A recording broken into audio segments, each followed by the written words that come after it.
Are we on? Hello, chat. I mean, this is going to be Keep It Chill, the major upset pre-local. I am here with Lentini. How's it going? Kill it. So, this is going to be the round one. Genki versus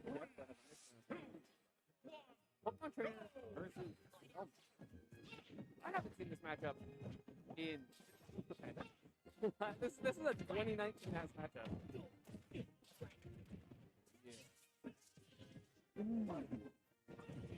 Oh, but speaking of thick, that was really nice. I did like the attempt to go into the ledge by Chi.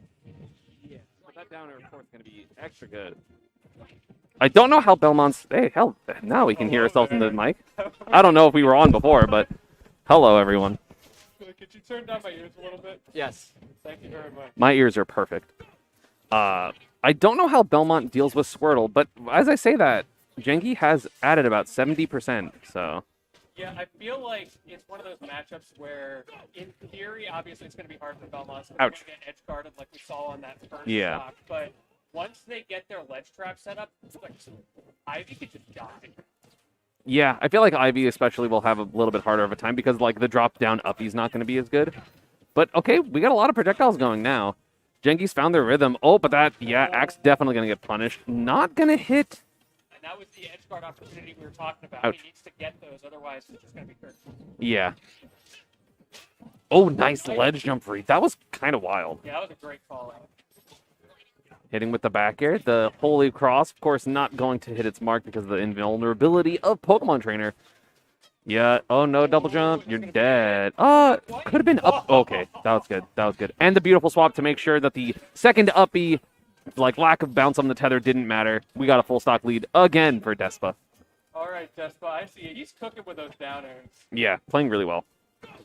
Now the onus is going to be on Genki to come back into this game, which, you know, Belmont's very explosive, again, at the ledge like we were talking about. Could easily bring this back. Uh-oh. True, but getting hit by Squirtle is terrifying. Definitely does have some corner carry, but gonna have to switch to the Ivy to make this recovery. Oh, he just keeps getting past those so well. Yeah, didn't have the time to set up, so it's not going to be as efficient. Speaking of efficiency, Ivy Upper is one of the most efficient moves in the game. I mean, that move hits you at 40, you explode. I like that term, efficient. It is efficient. You don't have to mess around. The damage is just so high. It's ridiculous. That was, I think, overall very well played by Despa. Like, I think Genki did good, but, like, the moments of brilliance, I feel like, came from Despa, and then Genki was kind of just trying to, like, make up the deficits, but it's hard. Oh, I don't like going back to PS2, though. If you had two stocks, don't go back to the same stage. Unless it was your counter pick, in which case, maybe try it. Yeah, I feel like the biggest factor is not even, in my opinion, going to be this stage. It's going to be, can he get those ledge traps set up, like what you were talking about, where Despa was just doing such a good job of coming back before it was possible to get them set up. Yeah, you need to have a decent amount of time, or you need to at least do the holy water like at the ledge to like make the neutral get up slower. So that way you can at least do like a normal ledge trap as opposed to a Belmont ledge trap. Oh, but smacking out with the forward tilt, this is already much better. I was ready for the up B. Yo, Squirtle Psybe, the best move on Wi-Fi in the game. That move makes me so mad. Like, I forget that I can jump on it. Yeah, it's hard to time it, but to me it's like very, I like trying to use that holy water. I don't think the move is like super great offline, but online that move is ridiculous. Nice up, he had a shield again. Genki with a lead this game. Okay, the landing downer, not going to put into tumble though. He's looking more comfortable with these setups, just spacing that mid-range right where he wants to be, using the holy water to force options out of Despa. Uh-oh. Yeah, I agree. And okay, good DI on the holy cross by Despa. But have the offstage. This is going to be the ledge trap. There we go. This is what we need to see. Gets the punish, continuing the juggle. Probably going to swap soon. No, swap? Okay. I like the frame trapping from Genki as well, forcing out the air dodge with one up air and then just throwing out another one. There's nothing you can do. Yeah, I'm surprised the redirection there killed on the DI with the Holy Cross, but we are going to have the first lead for Genki in the game. Again, game one started very explosive in Despa's favor, so Genki now is able to play his game, which is going to be a little bit easier. Because I feel like approaching Belmont is hard. Approaching as Belmont is probably harder. Okay, up smash by Despa, not going to work. Despa also not opting to switch off of this Charizard with the fresh stock. I mean, Genki at kill percent, so, like, you know, there's risk reward there, and in this case, yeah. worked out. And now we see... Uh-oh. the double back air, hitting the air dodge. That has double jump, yeah. Okay, goes for a double a ledge trump, but not gonna work out for Despa. So Gengi lives another day. She's counting her lucky stars. Yep. Great They switch timing. but was so ready for the swap too, but just barely missed it. So unfortunate. When you have one of those like harder reads and it doesn't work, it just feels so bad, especially on PT, a character that like you can kind of struggle to hit in general. Speaking of struggling to hit, they're all struggling to hit each other right now. Gengi's getting away with a lot of whiffed up Bs right now. Yeah, she's not getting punished almost at all, which is interesting because I feel like Despa's punish game 1 was so good. We'll call it conditioning. Sure. Game 3, you're ready for it.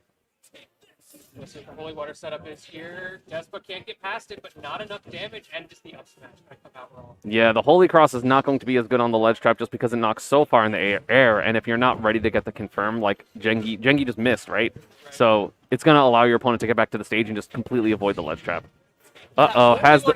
Yeah, so good. Oh no, but doesn't get the... It doesn't hit the ground because it hit too high, so Despa was able to air dodge, but the back air stealing the stock. We got an even game.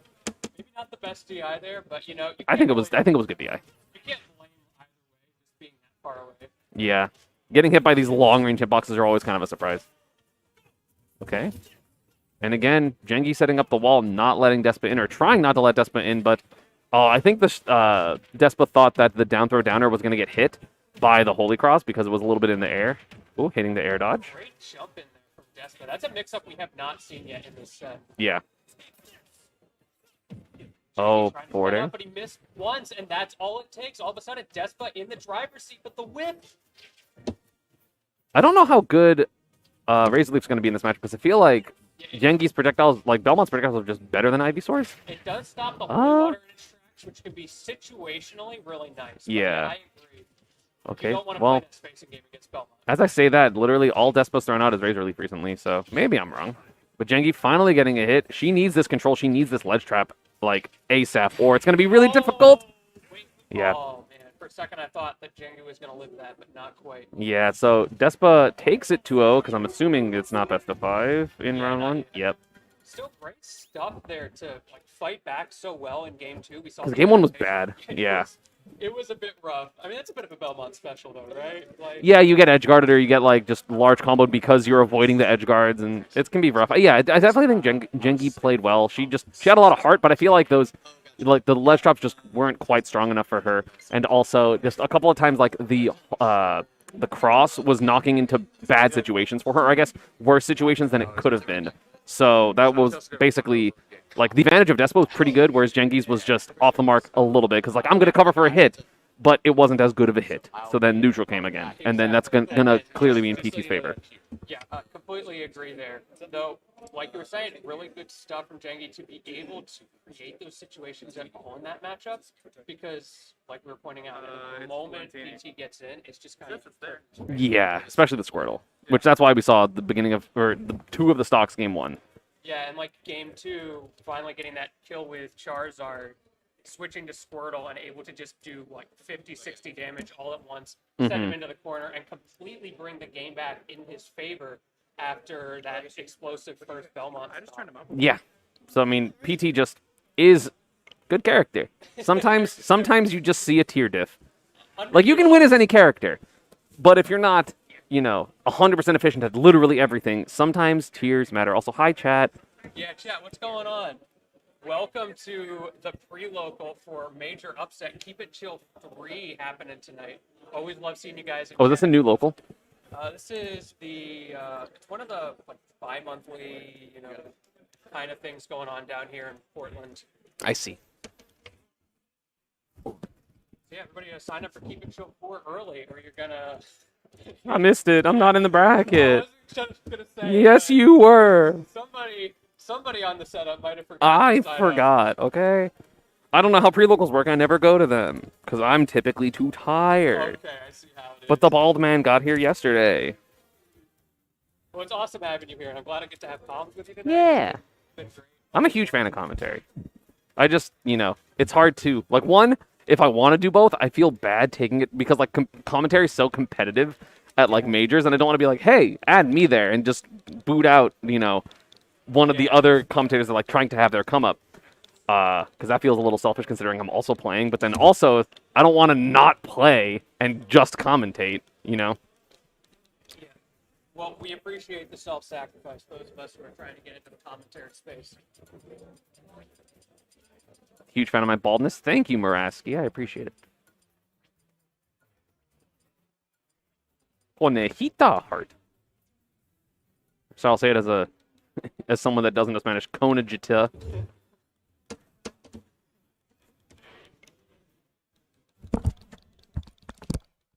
Other commentators mad quiet. Do I just need to what if I just yell into the mic like this? Not anymore. Oh, you made it louder? Okay. You're also reading chat. That makes sense. Yeah.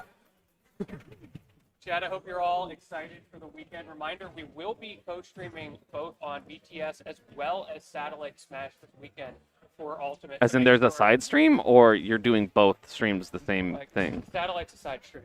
Oh, okay. So yeah, make sure you have both open this weekend so you can get all the matches, not just half of them. Is it quad stream or is it just normal side stream? I assume normal side stream. I believe it's normal side stream. Is it Satellite Smash that we're on? Oh, hell yeah. Satellite Smash is like the Pacific Northwest stream. Yeah, shout out Satellite Smash. Is Satellite Smash the main stream or is BTS? I believe I'm assuming BTS is the BTS. main Yeah. BTS, to clarify to chat, is not streaming tonight. That's just for the rest of the weekend. Tonight we just got Satellite. And, if you like the kind of stuff you're seeing from Satellite tonight, Follow. yeah, give us a follow. Subscribe. Check out- Twitch Prime. My man Esam knows Ring the exactly bell. what's up. Is there Follow on Twitter. Is there a bell on Twitch? I guess You can you can turn on notifications. Yeah, that works. Ring the bell. Ring the bell, chat. Don't leave. Tempest Stream Productions, who is running this right now, runs a lot of the locals that happen on Satellite Smash, as well as like general PNW stuff.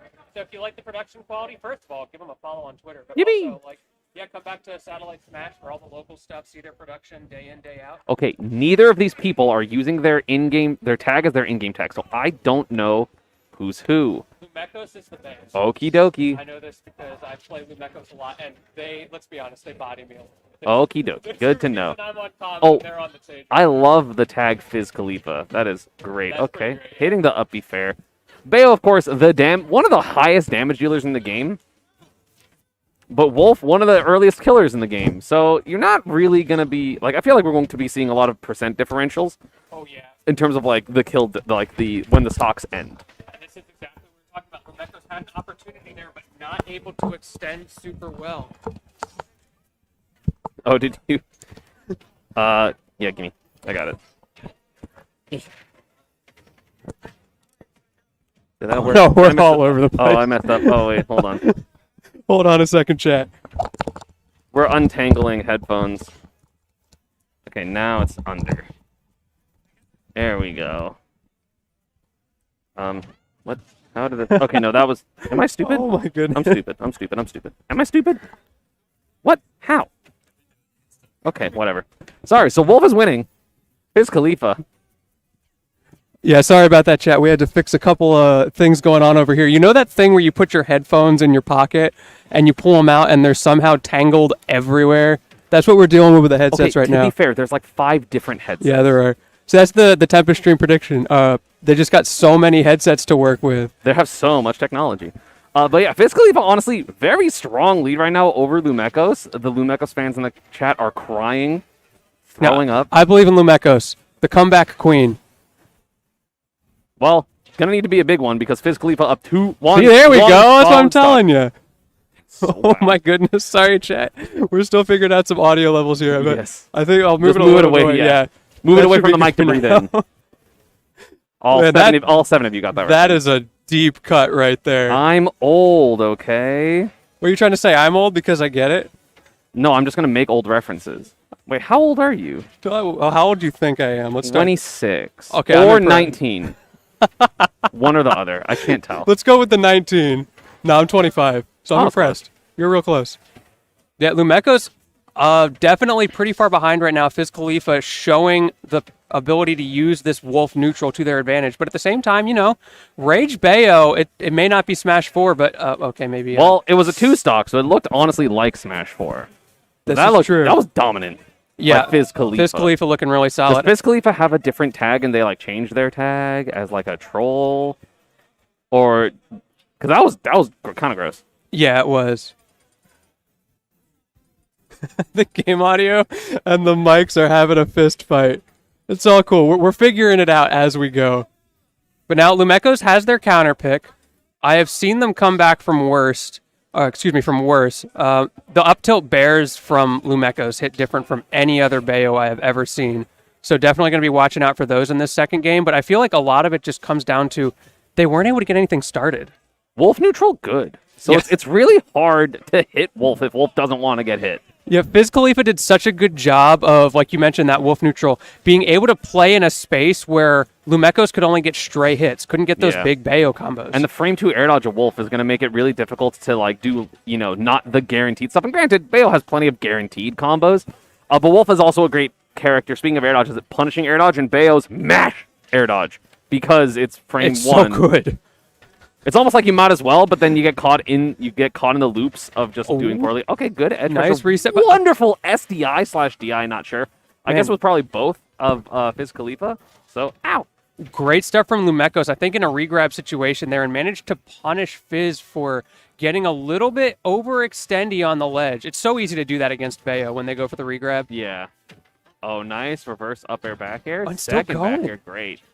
So Fizz Khalifa, I've been informed by chat, is #1 in New Mexico. So thank you for the information because this is solid-ass play, and I was not expecting this from a round 1, considering I've heard the name Lumekos on, at the very least, Twitter. Yeah, but Lumekos has quite the Twitter presence.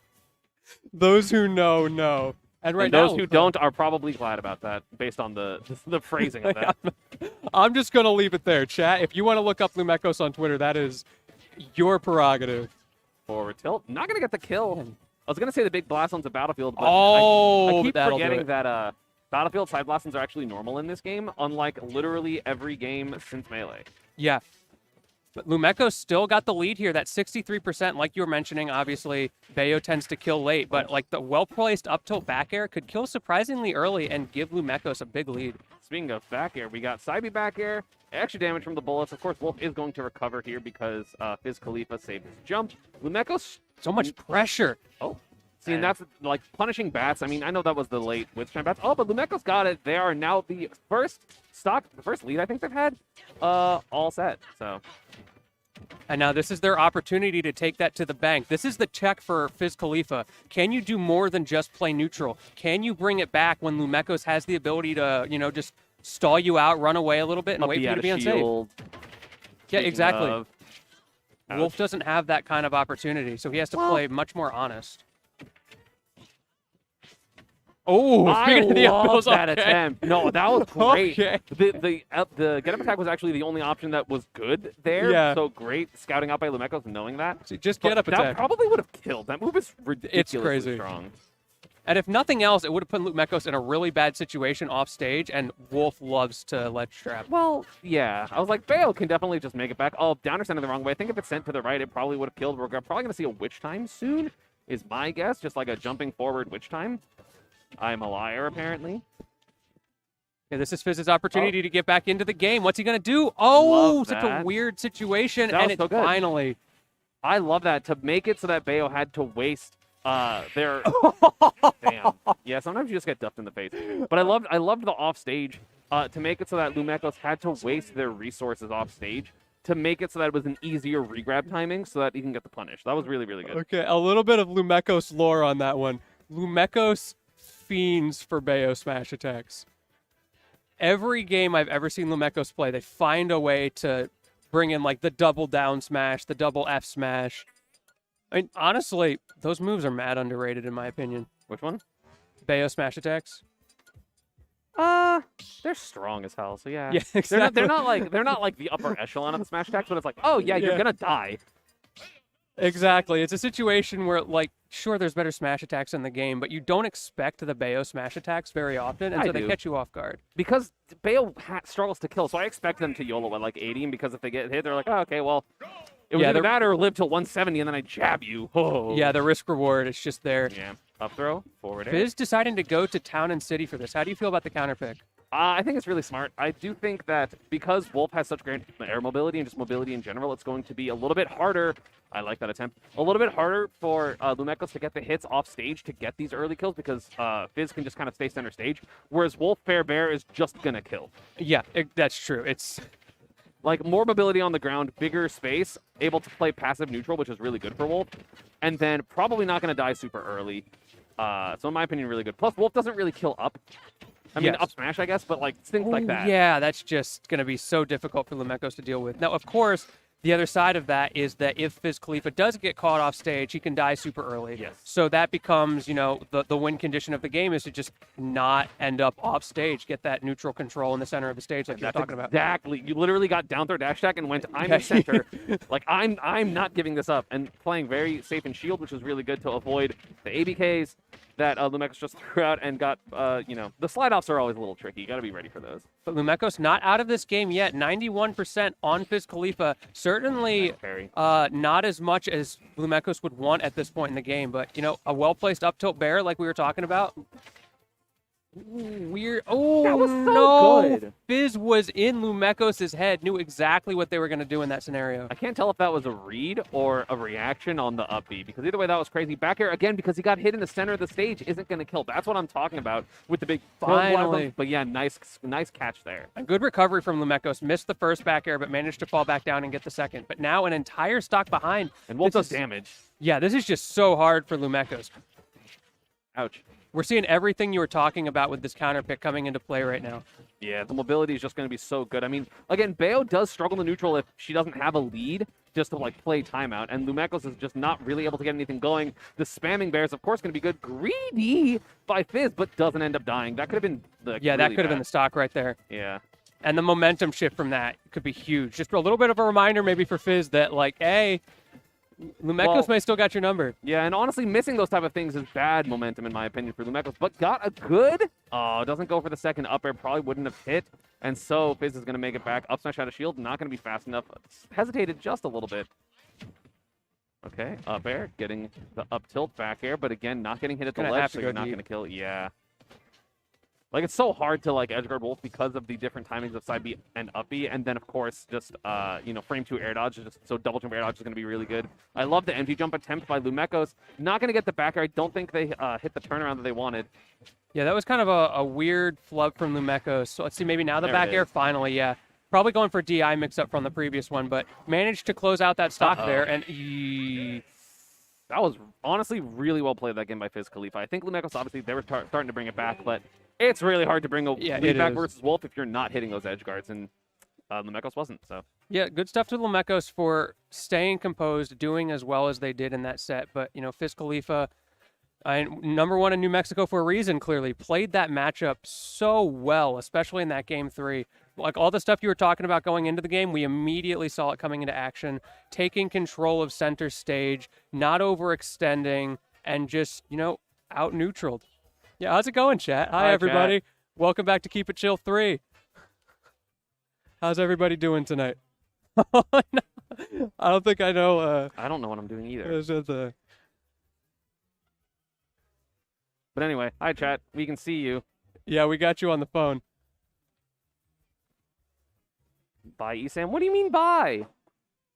What do you say about my boy Esam? We- No, we want him on here. How dare you? Also, I'd like to give you official congratulations on the new sponsor. Hey, thank you. I appreciate it. Really great to see that. I saw it on the overlay here. Shout out to production, killing it as always. Shout out to 26 Rising, of course. Oh, we're going to have Zomba versus someone else. I don't know who they are.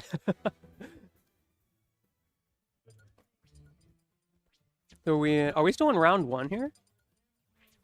I'm assuming this is just round 1 pools at this point, not actually round 1. Yeah, I guess that makes sense. Because it started an hour ago, so I'm assuming they didn't hold so many things for round 1. Yeah. And we've got, I think, 156 entrants tonight. Real big showing. That's almost a third of the entire amount of people at the major. It's great. Well, for Ultimate. I love how many people come out to these pre-locals these days. Because, back in the day, it was just sort of a casual, someone would post on Twitter, hey, I've got a local, you want to come before the event? And now it's the thing.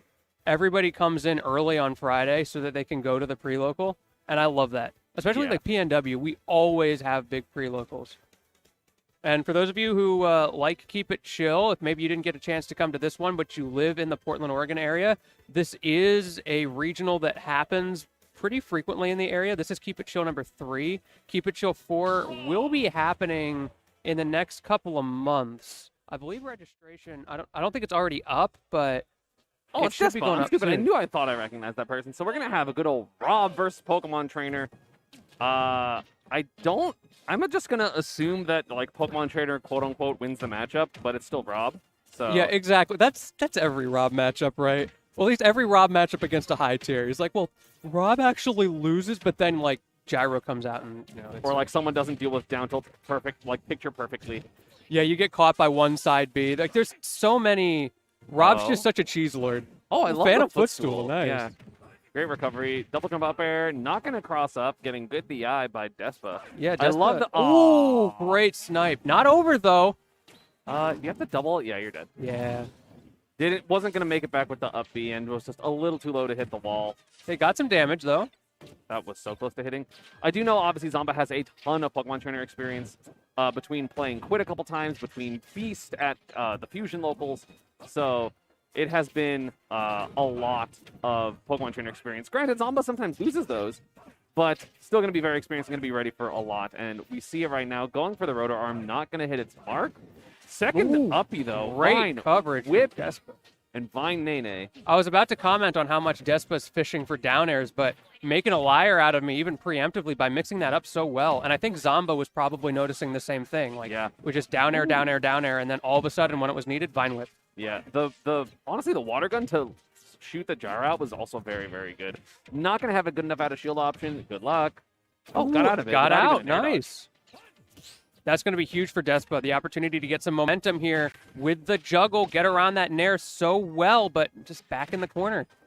Zamba's got such good stage control. Until he, gave it up. But oh, Details.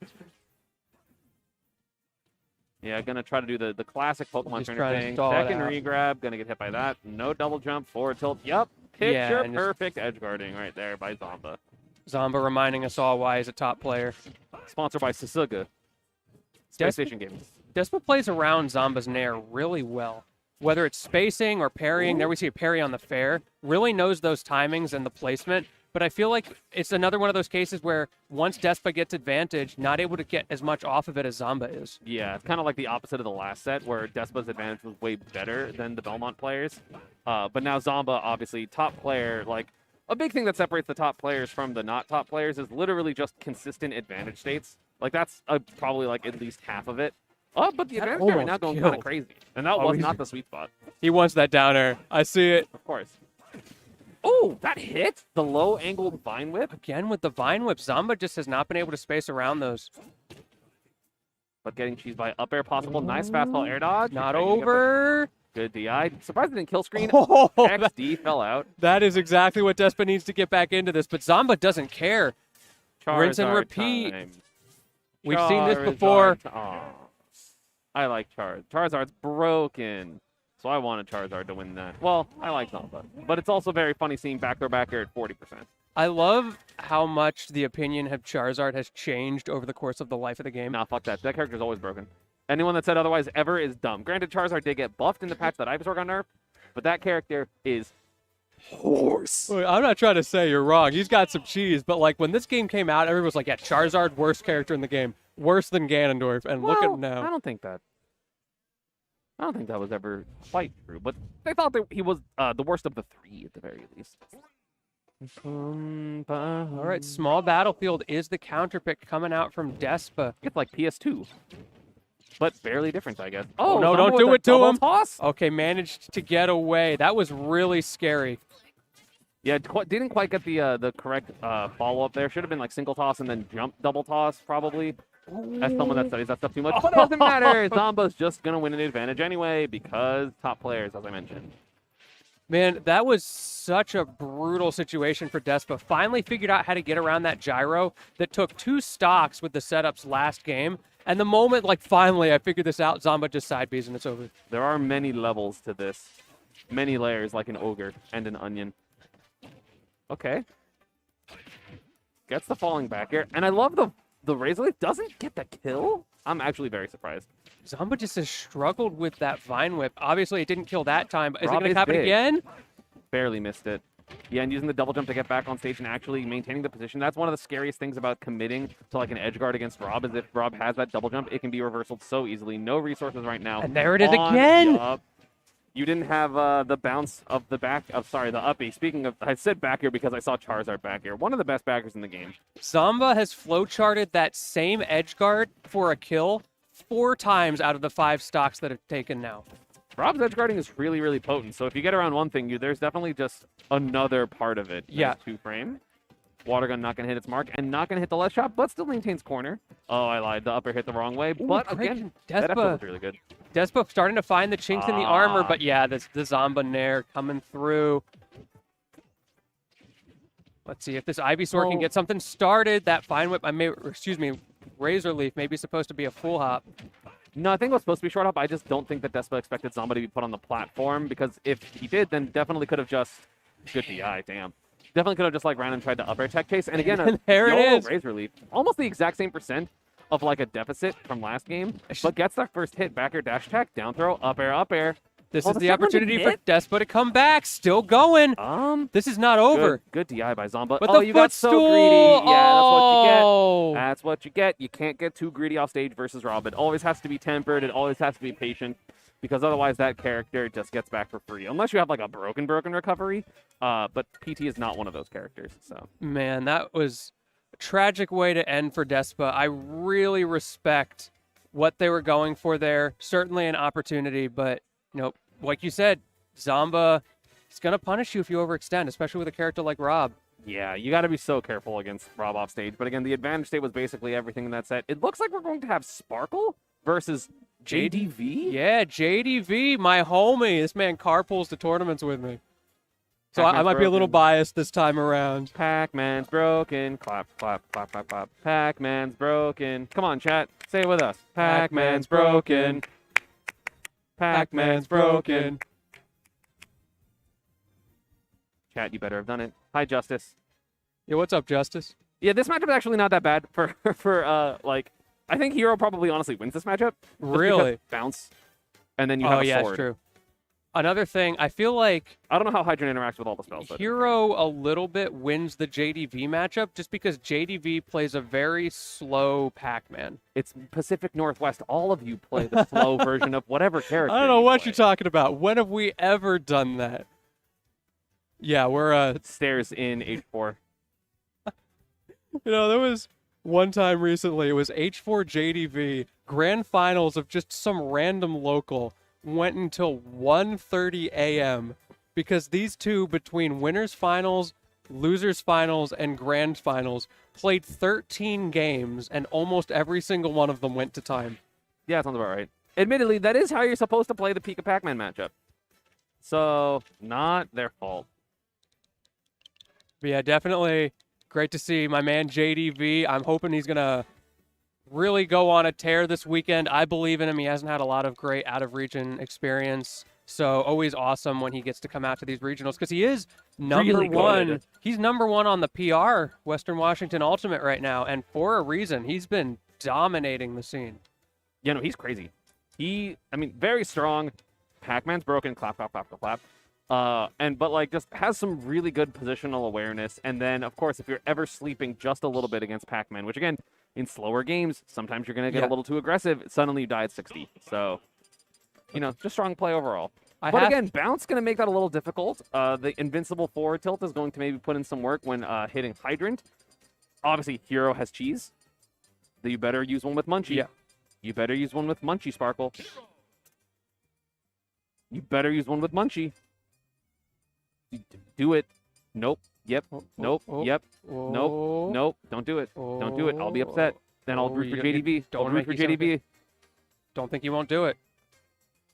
Okay, I have to ask, for the PNW homies, how do you feel about Earl's Melon? What the fuck is that? The green melon that Pac-Man has? Oh. It's okay. Question mark? I don't know where this is going. Okay. It was better in Smash 4. Anyway, game Wow. one going. Wow, hot takes coming out here. Acceleratle already on, so that movement's going to be really scary. So Pac-Man not going to be able to hide behind Hydrant, but honestly, probably use the threat of the movement more than the movement itself in this matchup. I lied. It was actually hot. Now, Sparkle is a hero player who likes to use a lot of his MP early and then bank on getting it back with those stray hits.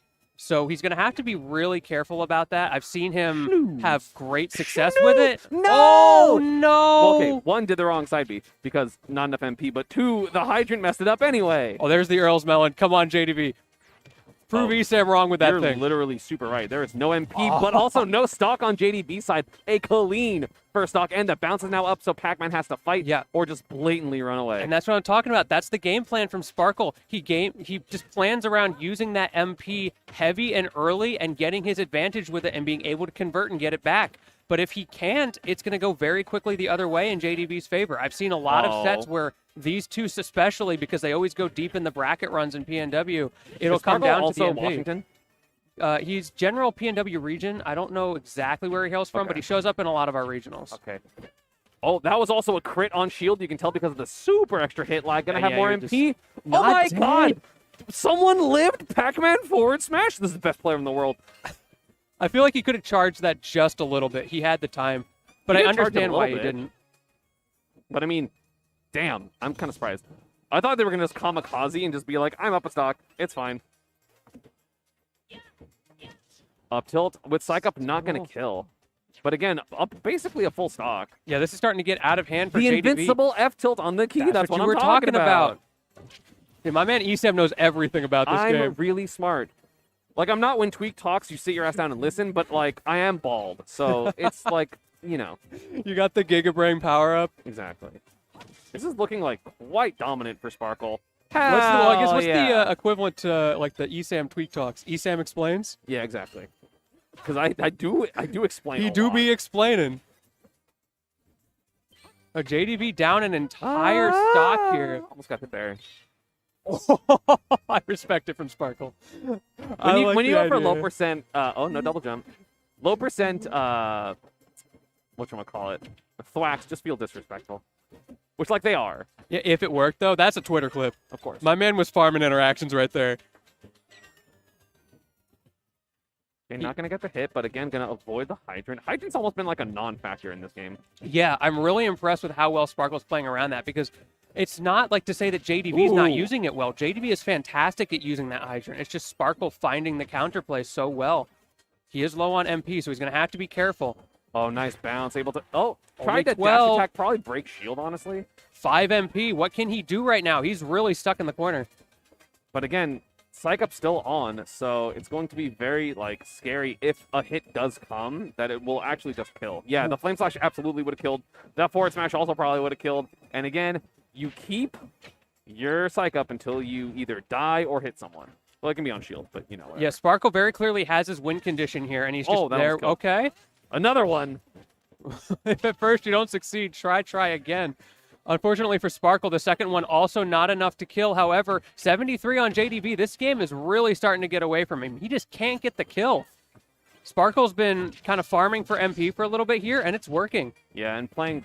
Wait, actually, you get MP for hitting the Hydrant. That's actually so smart. So when heroes at low MP, you don't want a Hydrant even as Pac-Man. That's crazy. Finally getting a tech chase. I feel like JDB's been struggling to get those tech chase situations in his favor a lot. But now we're going to have full MP. We're going to have a billion spells. We're going to have a bunch of kill moves. But Pac-Man is broken. Yes, he is. This is not over for JDB. I low-key thought that was going to kill. Wait, that 60% differential. JDB, I've seen him bring that back in one Galaxian combo time and time again. Oh, of Trying to get the punish on the cross up there, but Sparkle dropped shield slightly too early. Yeah, you can parry it, so I do agree, because you probably could have got parry turnaround jab or parry, like, maybe, like, turnaround down tilt or something. And now But yeah, again, being a little too this is what we were aggressive. talking about. That whole game was literally lost. I mean, Sparkle got aggressive maybe 3 or 4 too many times that last stock, trying to close it out. Because, like, when Pac-Man's at death percent, you're like, okay, do I really have to camp a Pac-Man? Like, I've been doing fine. The answer is yes. This is what I was saying. It only takes one from JDB, the Galaxian combos. He will catch you holding in one time. And Sparkle, again, he was low on MP in that situation, so maybe trying to get a little more aggressive, get his win conditions online, and he just overextended just that little bit. And Pac-Man is broken. Full credits to JDV. I'm not saying that to discount him. I'm just saying I hate this character. I lost to T too many times. PNW supports you all the way. JDV has been a terror. No, we love JDV, though. He's the homie. But, like, we saw JDV bring it back when it was a huge lead for Sparkle. So, like, I feel like JDV, or rather, Sparkle has to do it again, which Great is really tech. difficult. Yeah, really good. Sorry, I don't mean to interrupt you there, You're but good. that was just a crazy tech from JDV. But again, like, gonna have to have a wonder. Jesus, that was so much damage. Like, either gonna have to have an amazing first stock and then keep the lead, or it's just gonna have to try even harder in the mid game. Because right now, JDB has the lead, which he absolutely did not have in the first game. Cherry's going over the edge. JDB's so good with the spacing on that. And now those buffs on for Sparkle. Let's see if he can do something more with it this time, rather than just get damaged like we've seen the last couple. And again, that's not the damage buff. That is Psych Up. So it is just wanting to kill. Gonna have bounce, so the projectiles are not going to be as big of a deal. But Pac-Man's buttons are also really good. Because, say it with me, chat, Pac-Man's broken.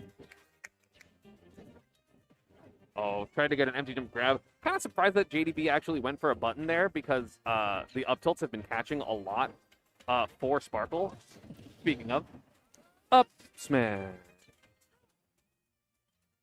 The opportunity for JDB, is he going to get the read here? Just goes for the fruit charge. I feel like that's the right choice.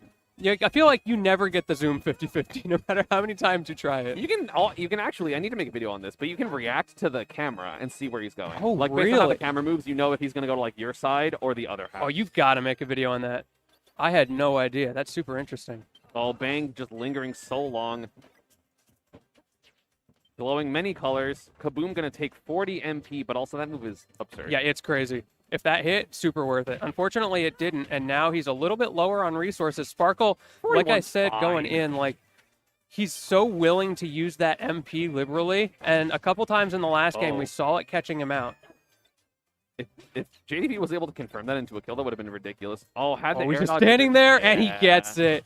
83%, sorry, 68% before the bell. I think it does 15. That's a JDV classic. If you're sitting in shield and he has a bell, he just dash dances and waits, and he Pac-Man always is catches you. broken. Because you can't do anything else. Okay, Sparkle maybe a little can't bit run. desperate there. I just saw Sparkle go for a whack. That's maybe not the best thing at this Ouch. point in the game, and now this is getting away from him so fast. See, like the camera didn't zoom out as far, so it was the same size. Yeah, I see what you're saying. I'm going to use that in the future. ESAM explains. If you beat Sparkle this weekend or beat a hero, you better tweet at me. Thank you, someone in chat, for getting the reference. Okay. Yeah, and just JDB's, I mean, when Pac-Man has the lead, Yeah. good luck. Again, that was what I'm talking about. Like, Sparkle had such a big lead and wasn't able to win the game. So, like, Hayes like, hey, do it again, but better this time. And JDB not letting that happen. Amazing Yeah. control of this game. It's so hard to be that patient for so long and lose, and then know that you have to do it again. Yup. Which honestly, that's a good thing about PNW is I feel like y'all's mental stamina is so good and like way better than other regions.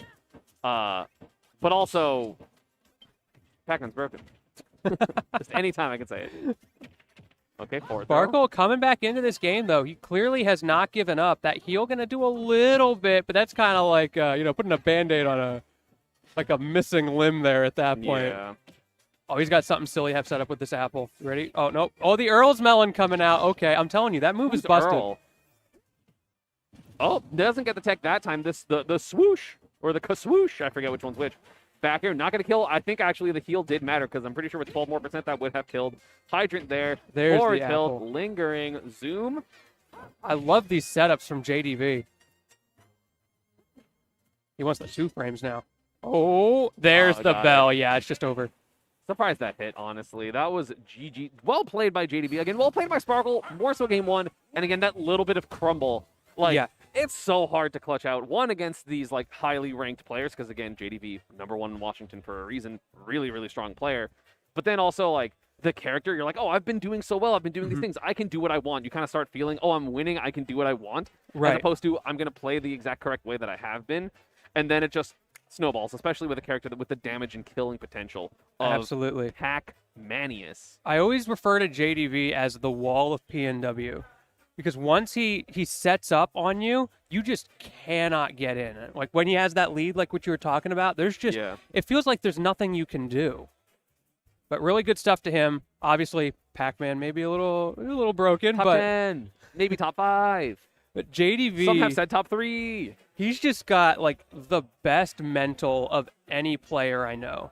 He's so patient. He's willing to wait, even if it's that 1:30 a.m. set versus H4. Yeah. He will still run away and charge fruit if it's optimal. And it looks like they're discussing the game right now. I love when people like Yeah. finish a game and then they're just talking about it. It brings me joy. Yeah, absolutely. I'm bald. But yeah, thank you so much. I appreciate everyone watching right now. Again, I would really appreciate it if you hit the follow button. Yeah, on the do it. stream. If you have your sub available on Twitch Prime, use it. Support the local scene. If not True. as well, then you get those nice emotes that I don't know what they are, but they're probably nice because everyone has nice Twitch emotes. Yeah, and you're going to not see ads in the main tournament. Yes. That's a big deal. Because there's a billion. Well, they probably run less ads on this channel than BTS, but still, there won't be ads. There will be ads. But yeah, that Twitch Prime coming in clutch every time. You don't got to pay for it. Make Bezos pay for it instead.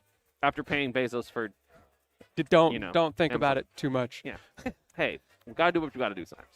All right, let's see who we got coming up next. I see JoJo to Hobo, and I'm not sure who the other player is.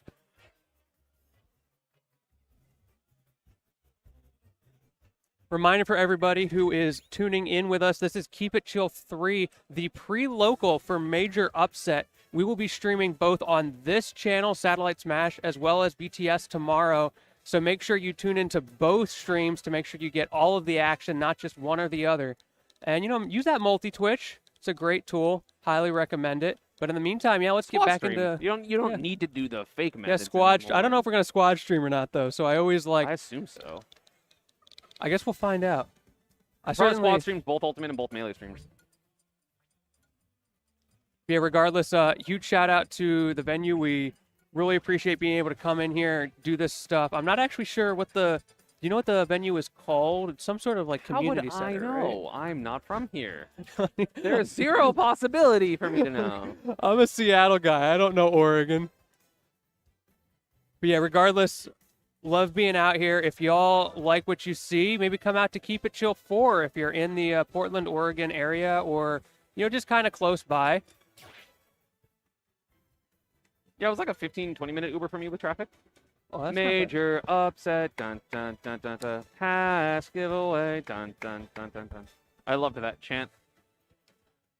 At Genesis, I think it was. Oh, that's Major. Sorry, Major. I forgot what you look like. Oh, this is Major? Yeah, The Ganon. person who is the tournament is named after? How dare you? You're from this region, ish. It's the problem. Major doesn't go to my locals. Oh, that's fair. That's the problem. Oh god, we're gonna see. Oh god, Ganon versus Toon Link. That matchup sucks for Toon Link, dude. Ganon just hits him twice and kills him. I've actually got a clip from Salt of the Earth. There was something called the Blega bracket, and one of the game modes was Mega Smash, which Major attended, and every time legitimately killed him in 2 hits, Yeah, like sounds without about right. fair. It was So- so funny. JoJo is from. He's Washington, right? Yeah. Okay. And Major's obviously Oregon. Yep. But so Waluigi colored Ganon versus Toon Link. This is a canon matchup, and unfortunately, Toon Link beats this guy's ass. I also love that he has the Waluigi hat on as well. Like, he is committed to the Purple King. That's what I'm saying. Probably would have been a Waluigi main if Waluigi was in the game. He was that guy sharing the Jesus Christ. Waluigi song, like the Hallelujah. You know what I'm talking about? Yeah, Waluigi. Yeah, of course I know. And yeah, JoJo just, very good player, obviously. The best Toon Link, at the very least in the country, probably. I'm going to say the ones in Japan probably have the world title. No offense. Also a very patient player. Once again, heralding from the PNW Yeah. area. This guy plays JDV on a weekly basis, so he is more than willing to sit back, relax, and just use his advantages in the matchup. And my goodness, is that working so far? I mean, at the same time, it's been 45 seconds, and there's almost a stock gone. And I consider like a good paced game of a stock a minute. So True. But so far, Fair. Major, obviously, once he gets in, he does crazy damage, but he just can't get in. Ganondorf is a bad character. Yeah, this is a very difficult matchup for Major. But the thing is, every Oh! matchup's a bad matchup for Ganon. You were forged into fires of difficult matchups. Exactly. It's so funny listening to low tier mains talk about their matchups because things that are like -1 that a top tier would complain about, they're like, yeah, this is a super doable matchup. Like, this is one of my best matchups, my favorites. It's like, great. They're like -2s. They're like a little annoying. Whereas, twitter.com/whatever Zomba's Twitter is. Salvatore Zomba. You don't gotta call out Zomba like Yes, I do. that. It's fun. Okay, yeah, he brings it on himself. Oh, that was a scary double jump from Major. Oh, got the down B though. So again, finally getting some damage, and has been getting some good damage. Nice grabbing the bomb with the dash attack. The arrow gonna make it a little bit difficult to hit the landing, but the corner Okay. on the landing gonna get the stock. Major starting to find his stride. If you just ignore that entire first 0 to death, then he's looking real good. Oh, almost got that grab. That would have been a ton of damage. Okay, JoJo's starting to slow it down again and use that projectile game. Now Major has to get in again. That's the issue, and he's just not able to do it. JoJo's setting him so deep off. That nice bomb, and the fade is too much. Yeah, tried I think to DI the boomerang hit, but the boomerang did not hit, so it didn't matter. Nair, gonna tech is JoJo. This is starting to get away from Major a little bit. Starting, it was a 0 to death. Wait, he brought it back. He gave me hope, and then he took it away again. The double back airs, falling up air. Yeah, JoJo just has a lot of control at the moment, and makes sense. That's Toon Link's game, right? It's control, especially over like super explosive combos like a character like Young Link. So misses the reaction ledge trap. Toon Link's roll from ledge going a little bit too far. Dash attack on the bomb. That's like the third time that's happened. Good stuff. Missing the nair. Doesn't drop off back air. Doesn't think it's worth it because you can great just grab stuff. the bomb. Okay, Major's back in this. I'm back into believe. You should just not believe, and he'll do better. When literally every time it's like, oh man, this is rough. Played well. Then you're like, oh, it's doing pretty good. Yeah, I Immediately dies. believe. See, we just need to advance the commentator meta where we talk about it's always hopeless, right? Exactly. You have to so instead of commentators curse, like have you have to do the opposite. Like you have to curse the bad. Yeah, the instead of commentator's cursing the good. blessing. Exactly. Whoever's winning, just talk about how insurmountable they are. Exactly. So yeah, coming into this game too, I just do not see any way Major can get a single hit. You know what I mean? Never mind. I was reading chat, but did not hear you. I gotcha. apologize. I was trying to start the new meta. Major can't get any hits. Oh, of course. So yeah, game one looked quite rough for Major. JoJo to Hobo with a lot of control and playing really passive right now, staying under this platform, knowing that Ganon won't be able to get these good jump-ins. Although I don't know if Ganon's full hop is good enough to get to platform. I assume it is.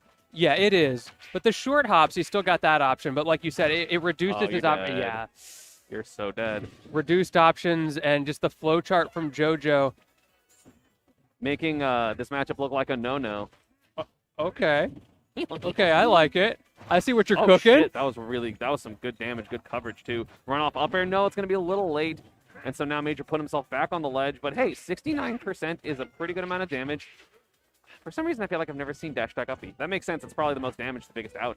Yeah, JoJo loves to finish combos with up Bs if he thinks he can get away with it. And especially on a stage like this where he can mix up landing on that platform. Yeah.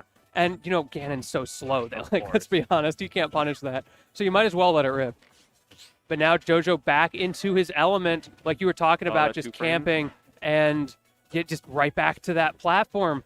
I don't even think, I wouldn't even classify this that much as camping. I think he's just playing mid-range, right? Like, I don't think he's, blatantly running away. He's trying to get these openings and get these hits. He's just also not overextending, you know?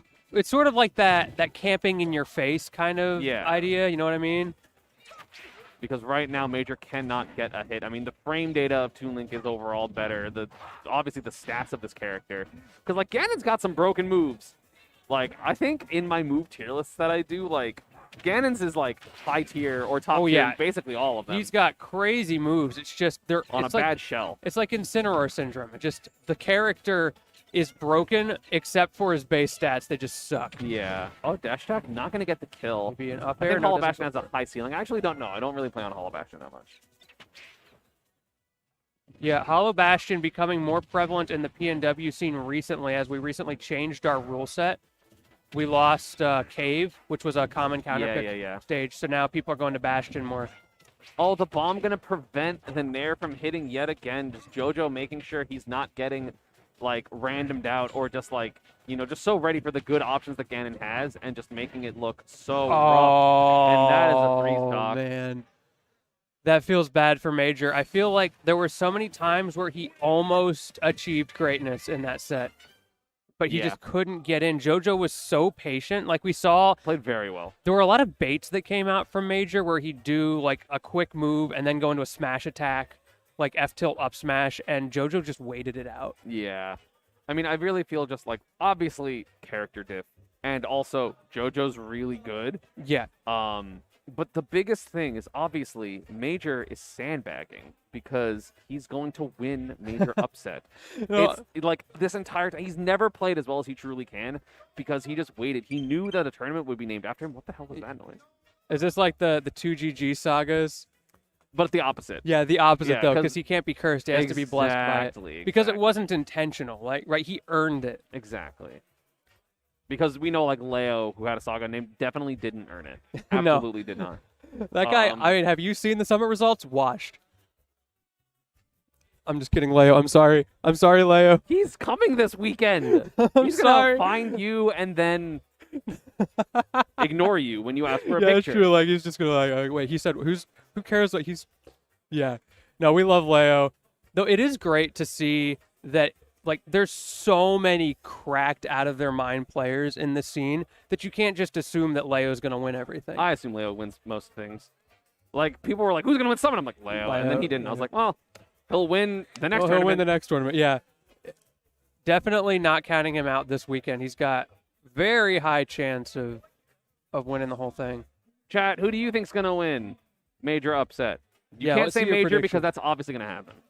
They're all gonna pander and say Esam. I know Leo. I can't talk shit. I can talk as much shit as I want to. I just respect the shit out of Leo. Leo's awesome.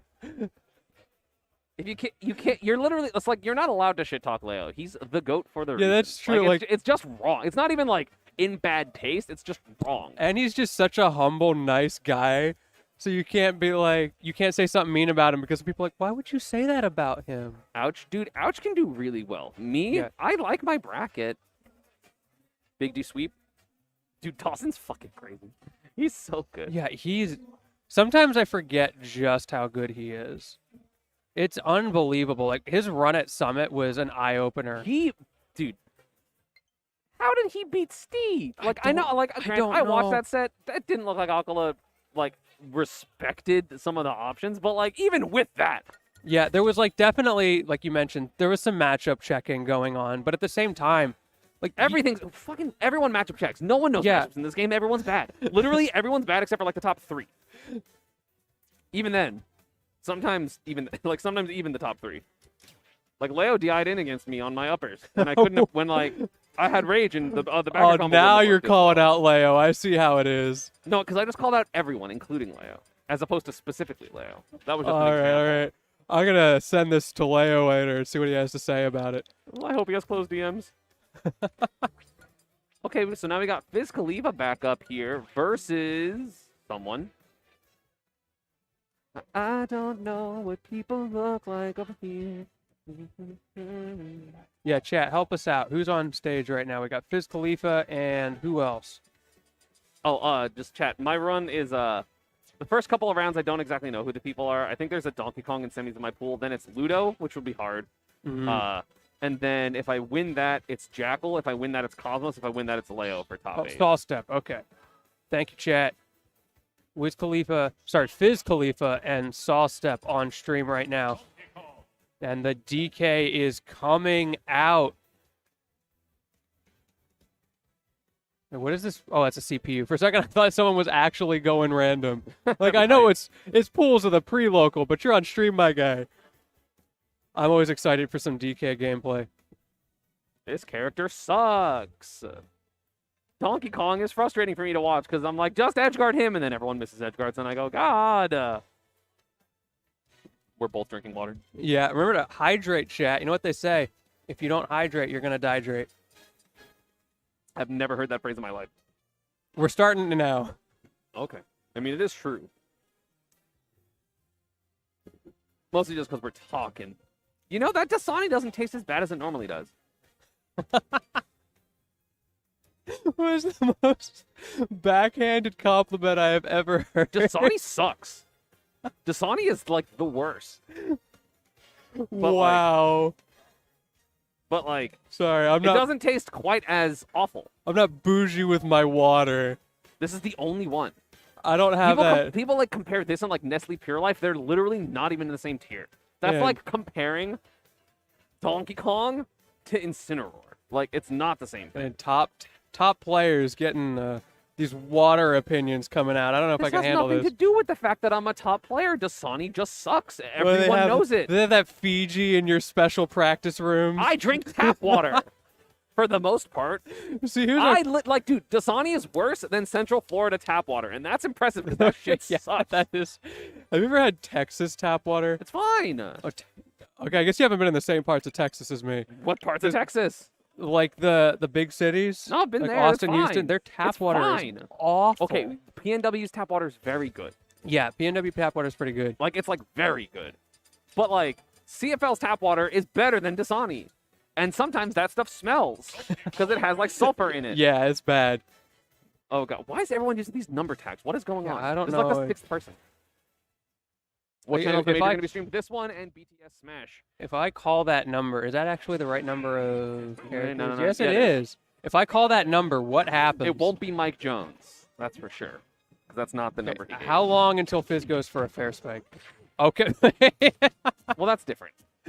Also, I didn't realize that Fizz is a Mario and Wolf player. That's a good combination. And now on PS2, gonna get the ladder. Shouldn't kill yet. Doesn't go for the up. He would prefer the offstate situation. Try to get the 2-frame with forward smash. Not gonna hit, but still 60% lead. If Jump I'm saw backwards, step, this I'm is taking dead. a Ooh, good call. If you're saw step, you're taking a forward smash to the face, actually. Yeah. Okay, back Okay, here. but now I believe. Yeah, this Frame data, is baby. IDJs. Oh, missed the platform. I like that attempt at the combo extension.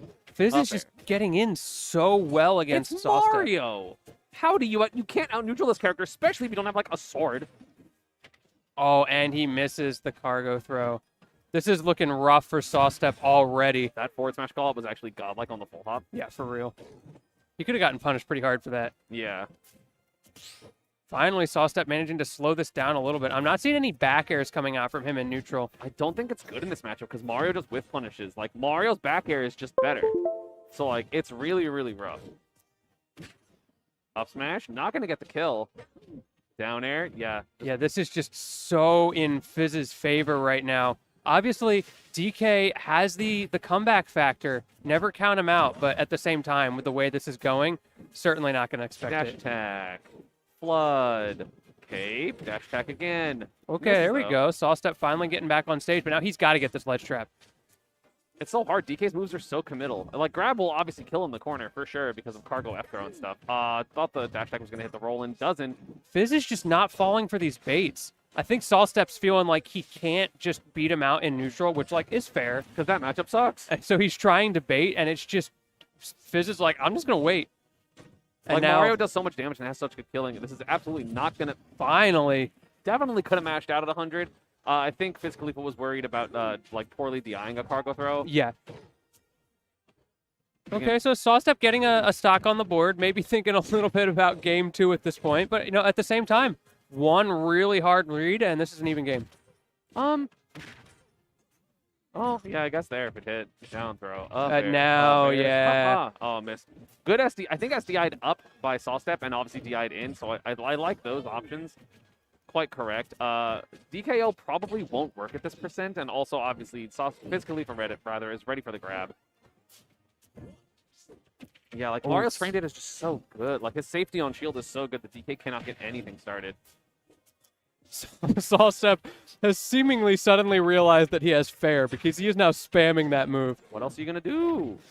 You're dead. Ooh, wait, I believe. Oh. Yeah, there we go. He came back. This is what Should've- you're talking sorry. about. Sorry, should have been dead. Fireball, dash attack 2-frame. Nope, gets the jab. Okay, but the question rage, mark? though? The He's rage? not making this back.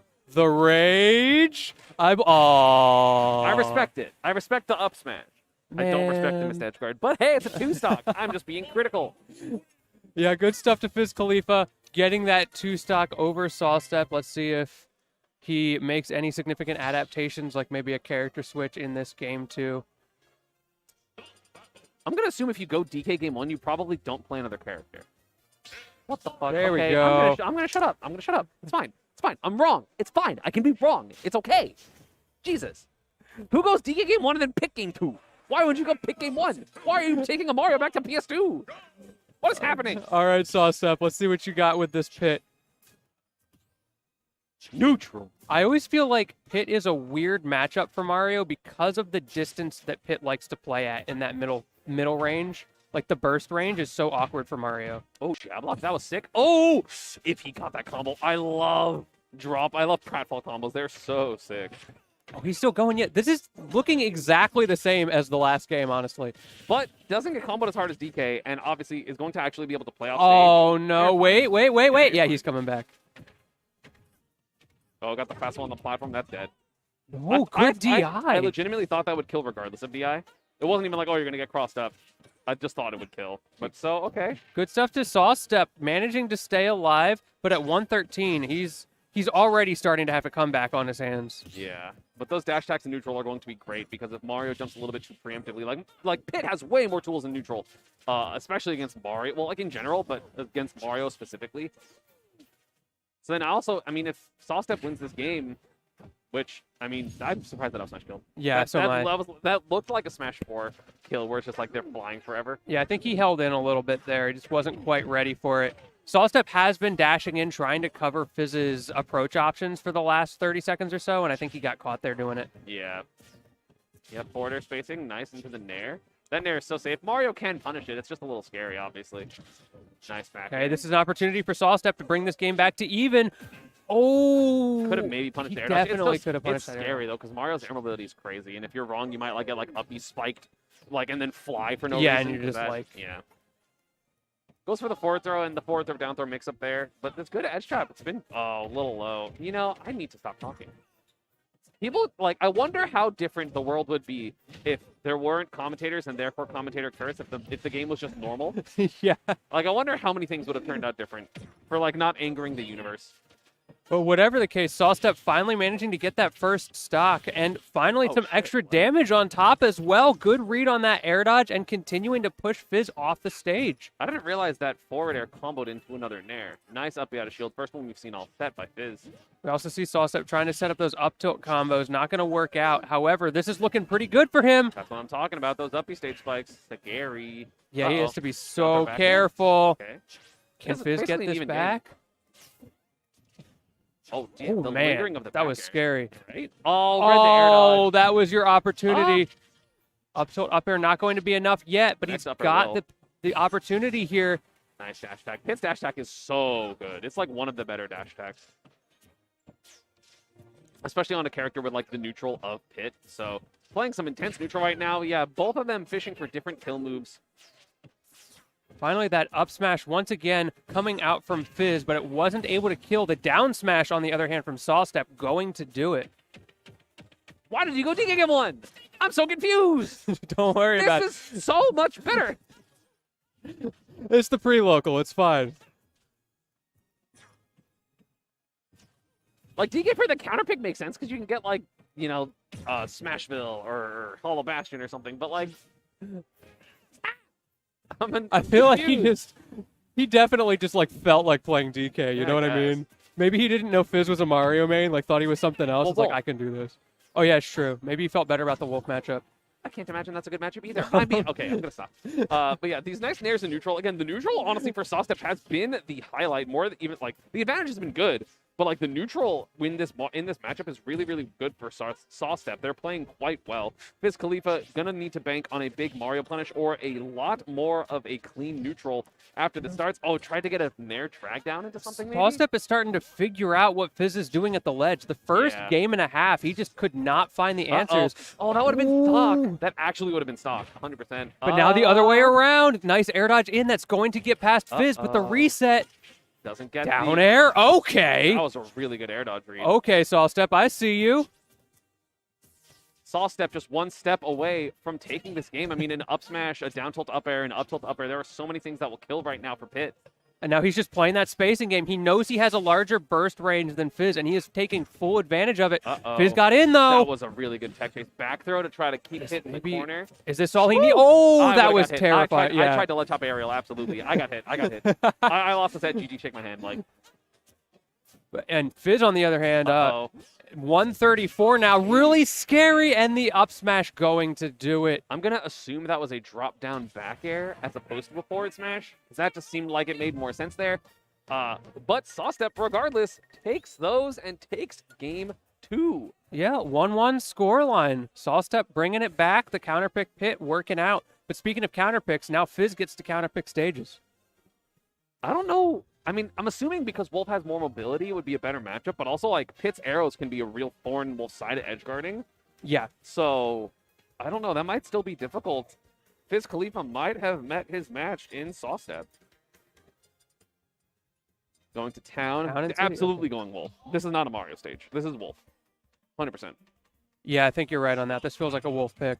I mean, we saw Yeah, it there we versus Lumekos. The Wolf was clean. Yeah, managing to take out Lumekos pretty solidly with that Wolf. Why did he use DK? I don't know. That's what I'm Nobody saying. knows why he used DK. I'm going to Google that number and see if it's anything.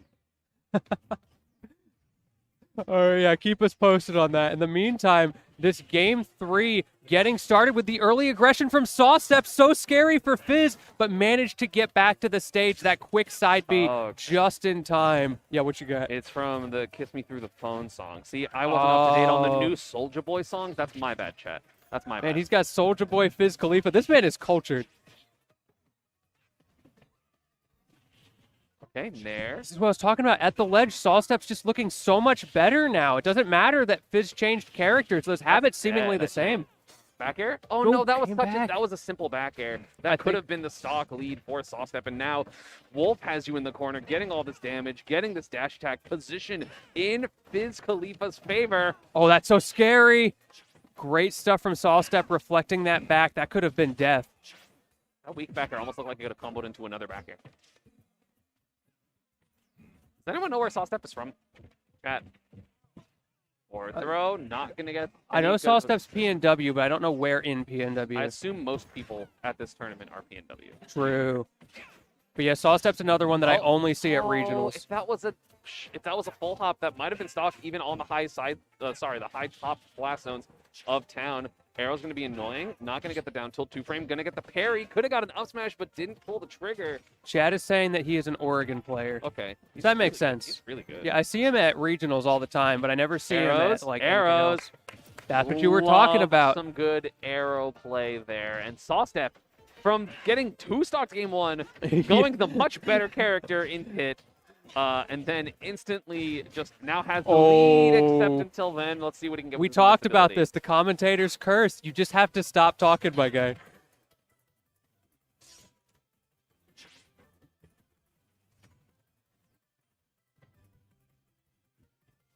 I'm sorry, I couldn't hold it. I'm sorry. Okay, It's like, how long is he gonna do this bit? it's a good bit.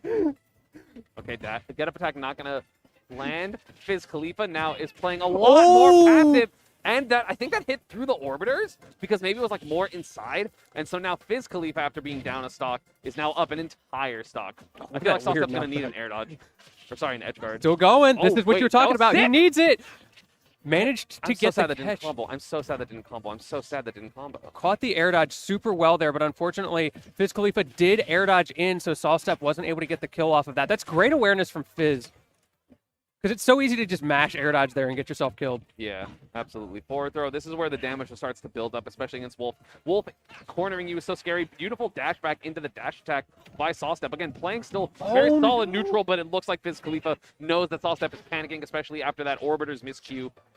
Watch out for those arrows. You're dead. Once again, it's just over and back to like almost an even game when you consider how scary those edge guards and ledge traps have been from Sawstep throughout this really game. efficient. Yeah, Nair not going to be able to be punished. It is -6. Oh, but Ouch. that'll do it. Calling out with the bear. And Fizz Khalifa takes it 2-1 over Sawstep. Yeah, I really think it was just that miscue on the right of like it could have been the stock, maybe with like down throw like I know they turned around to try to do down throw, back or down throw, down air, back air, but maybe could have just tried to do forward air instead, or just done down throw, back air in the first place. Maybe would have got the kill on the side plat. And I feel like once the orbiters thing happened, it was a little bit rough there. I'm really bad at remembering names. For Saw Step? There we go. Thank you. Yeah, honestly, I feel like the misplay there was when he went DK game 1. Here, a pawpaw. Oh, Yeah, so what- true. So true. Oh, it's Definitely. Arbiter's here, that's why. When Arbiter enters the building, you know. Oh, was that Arbiter? Yeah, that was Arbiter. I don't see him. Shout out That's to my okay. man Arbiter. Yeah, I can see him on the screen right there. Oh, yeah. It's yeah. like a Where's Yeah. Waldo, except he's exceptionally hard to find. Definitely easier to see him on the screen than it is. Oh, I literally don't think I can see him. Yeah, I don't think we can. Yeah, it's because somebody's in front of him. Yeah, okay. So I was like, I'm not that stupid. But anyway, I think we are going to be switching pools. There might be Are like one we? more I step. don't but know I what's think going the wave 2 of pools, pool 3 and 4. Yo, are what's going happening on quite next, soon. Everest? All right, that is it for this wave. We are going to be taking it to a break. Everybody, make sure you stick around here with us on Satellite Smash. I don't know if we're going to be swapping commentators or if we'll be back. We'll figure it out. But either way, it's been an absolute pleasure. I've been Lentini with my man Esam. Always great to see the legends in the flesh. And we will catch you soon after this break. I was going to help sign off, but that was perfect. So whatever. Bye.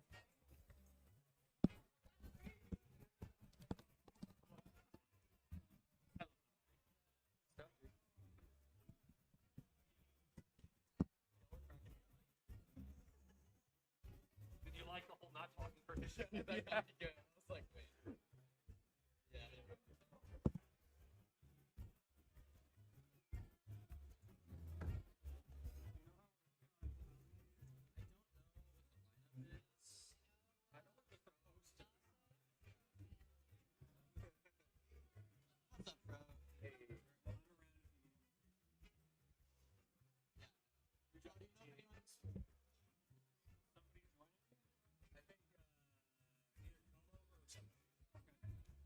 He's here, so. All right, we'll see what happens.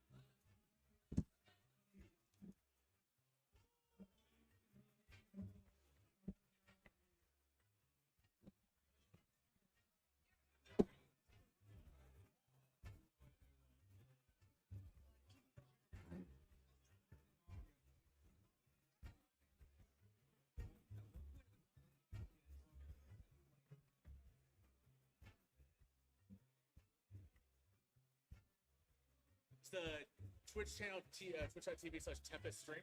It's the satellite. It's Salad Match? Okay. Sure.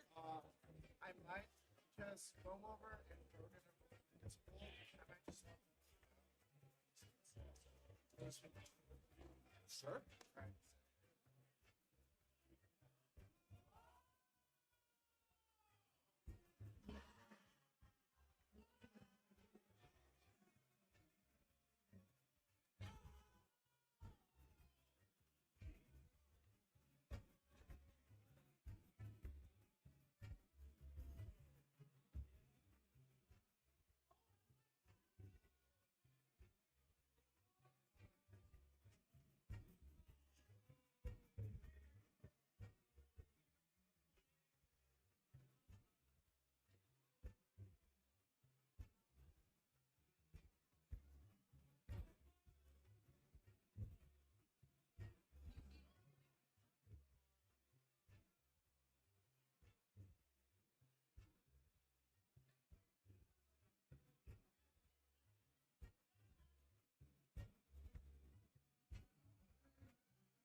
Chill, and I'm here joined by. Fro from all the way down SoCal. Welcome on out here. This is the major upset pre-local, so we got a lot of interesting talent out here. Just a little bit of a pre-look at what we're going to be seeing tomorrow. Got And throughout top the weekend, talent. Oh, yeah. absolutely. Oh, You throughout. know, yeah, 'cause, I mean, there's plenty of tournament action. I mean, maybe some of the folks out here are going to do really well in the Ganon Gauntlet. Oh yeah, the Ganon Gauntlet. I'm actually so pumped for that. It's just going to be ridiculous, and it's just the namesake of the tournament is Major, Major, who is a course. Ganon main, and so we have to honor him a little bit, you know. Yes, sir. So of course, Polos just brings that out, and that's going to be. I think that's on Sunday, right? It is. It's like the funnest resurrection bracket idea you can imagine. It's so fun. It's just such a. It's going to be a mess. It's going to be absolutely some of the funniest games. Yeah, very like Ditto's fun. just in general in this game, like bring out some of the most absurd stuff. Yeah. I just for the record, like I made Ensign, and I have like games off of SkyJ and like the Ditto, just because they like it. It is just some wild stuff, man. But Yeah. folks, if you guys are just tuning in, I think you can hit ! bracket in the Yep. chat to see all the crazy Smash action we've been lucky to see on the stream. Shout outs to the folks behind the scenes, Of course. Satellite Smash for helping run things, and the folks at Tempest Stream for manning everything behind the scenes. Please hire Tempest Streams. They're Yeah. a fantastic production crew. They've been behind almost every Satellite Smash event in the last while. I mean, not even just Satellite Smash, but a lot of the regionals here in the PNW. And, they're doing a lot. Using Quad Stream, Taizai is the founder of that. He's the first one who brought it to Smash, even in Melee. And then we got the Red Zone. But right up now, we got Korith. And I don't know who the other player is, but Korith here on the Byleth. And I think Double D. Double D on the DK. Okay. Not familiar with them. Yeah, DK is a very interesting character, especially a character yeah. you think would have just been an early meta character, and then the longer you got away from Smash 4 Ding Dong setups, the weaker it would get. But like you have players like Glug and SoCal managed to make some upset, make some noises with the character as well. But this is a very odd matchup for DK, though. He managed to get out of that true zero death setup that Byleth has. Yeah, I'm not. I know that's like the thing. We all saw that clip on Twitter against DK, but I'm not sure if it's like. It might be true, but here's where DK kind of starts to thrive. He gets that one grab, he gets a little bit of a vantage state, but now he's off trying to get off ledge. Yeah, Korth managed the eject sequence of the rolling van out of that one. Oh, the no. F smash. Double D, you can't punish that on shield. Byleth's got a little too much range. Yeah, and she basically stood her ground and kept that threat range, too. There's no pushback on shield after the first strike. But yet again, getting the command ready to extend, and we're going up to the skies. Oh, the fair doesn't find the sweet spot. Almost got that kill right away. Two. Oh, this is where things start to get a little scary. Double D's already down a full stock, but that quick little back air. Okay, got to keep Korth at ledge in the corner. What's the kill going to be? Gets caught by the up air. You think that this is the first volley from ledge, the first attempt there, you can kind of set up. But good job by Korth, who's having that secondary option, the rising up air. Yeah. Catches Double D a little off guard, but here we go. Gets carried off stage. That's going to be the kill with the cargo F throw. Yeah, field goal's good, baby. Oh, very, very nice. Okay, gets a little bit more. There's the back airs. Oh, trying he to went he went for the harder read instead of the guaranteed damage. Wait, no grab at legend. Those air dodge actually served Korth well. But you have to be careful. Just Double D can actually start pivoting towards that option off the top. Gotta be careful. No double headbutt. Yeah, the Ding Dong doesn't find its mark. Not going to kill just yet. Ow, tries to get an up smash read on a jump from ledge. Korth. Okay, dropping shield there on the ground slam. Okay. This is tough because both players are just trying not to scramble their, there's options to try to clean up here and get the last stock advantage. Big in this matchup. Oh, actually, he got the weight, but he wasn't ready. That's an execution error, and then on the shield again. Oh! A little bit of a flub. You hate to see. I think that down tilt was supposed to be a down smash. Korth definitely recoiling a little bit there in the cam. Not ready for it. The F smash is going to come through. Oh, a little bit of a miss time there. That was really close. There we go. Excellent job there by Double D pulling the trigger on, on shield. That commander is very interesting that it just won't work in that situation. Yeah. That it's just a little rough, but here's where DK starts to thrive. He gets these advantage states going. He's able to rack up a lot of damage, but he's also just so much threat. He's got rage. He could kill you with the right option just any time. That town smash not coming just yet. The double dash attach, so much dash and how long did Linger? No!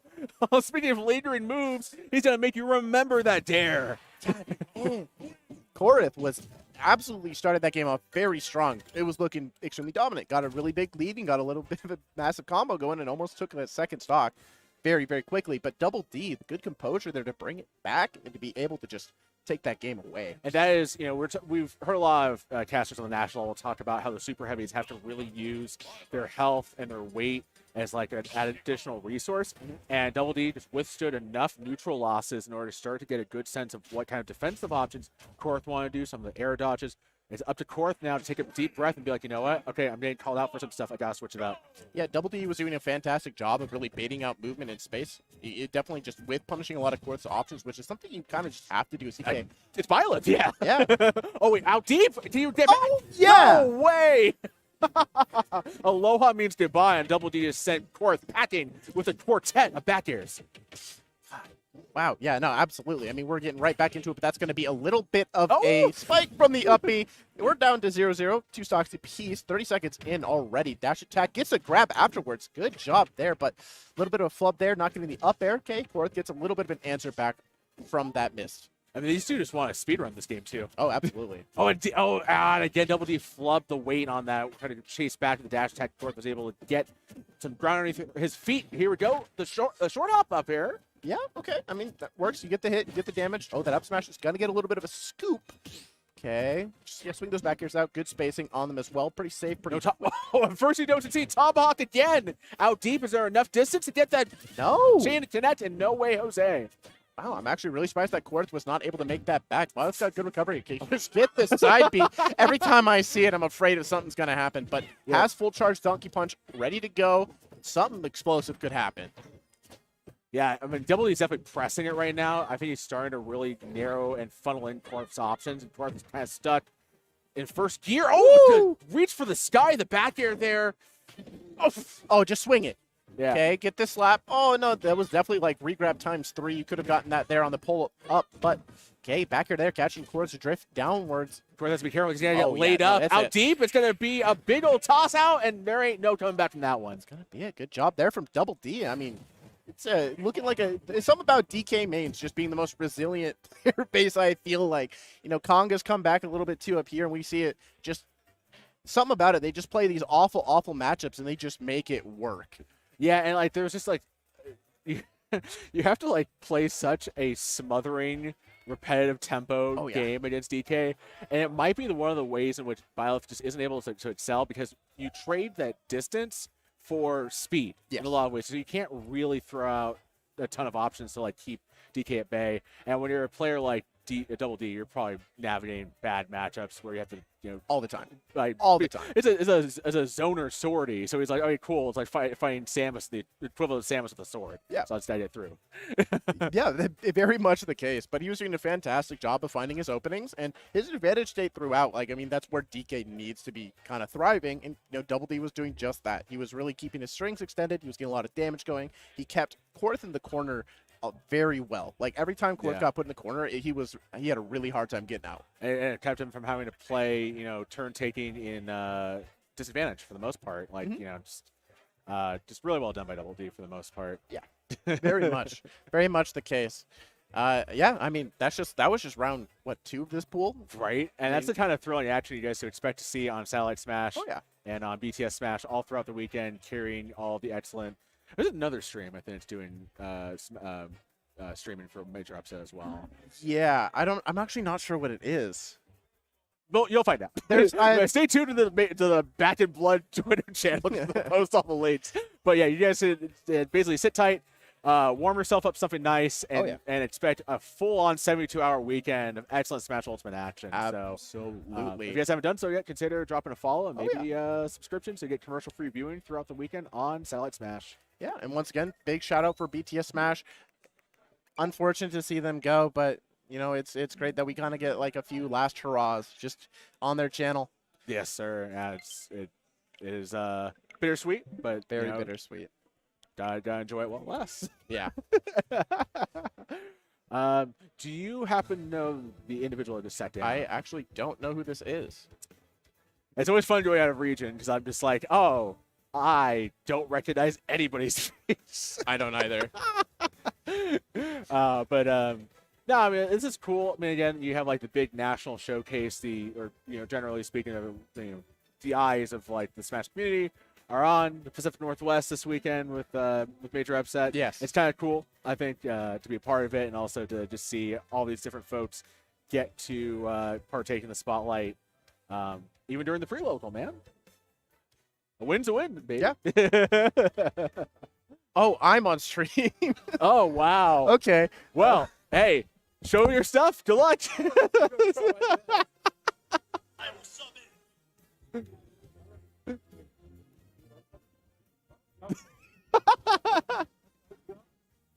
come on through, come over.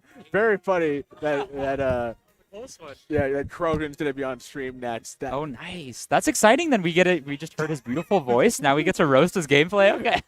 yeah. No, I say that from a friend perspective. You know, Kyle Krogan, Yes. premium PNW member. You know, TO player. Do you happen to know the other person? Yes, actually, perfect. You know, this is the perfect time I could step up.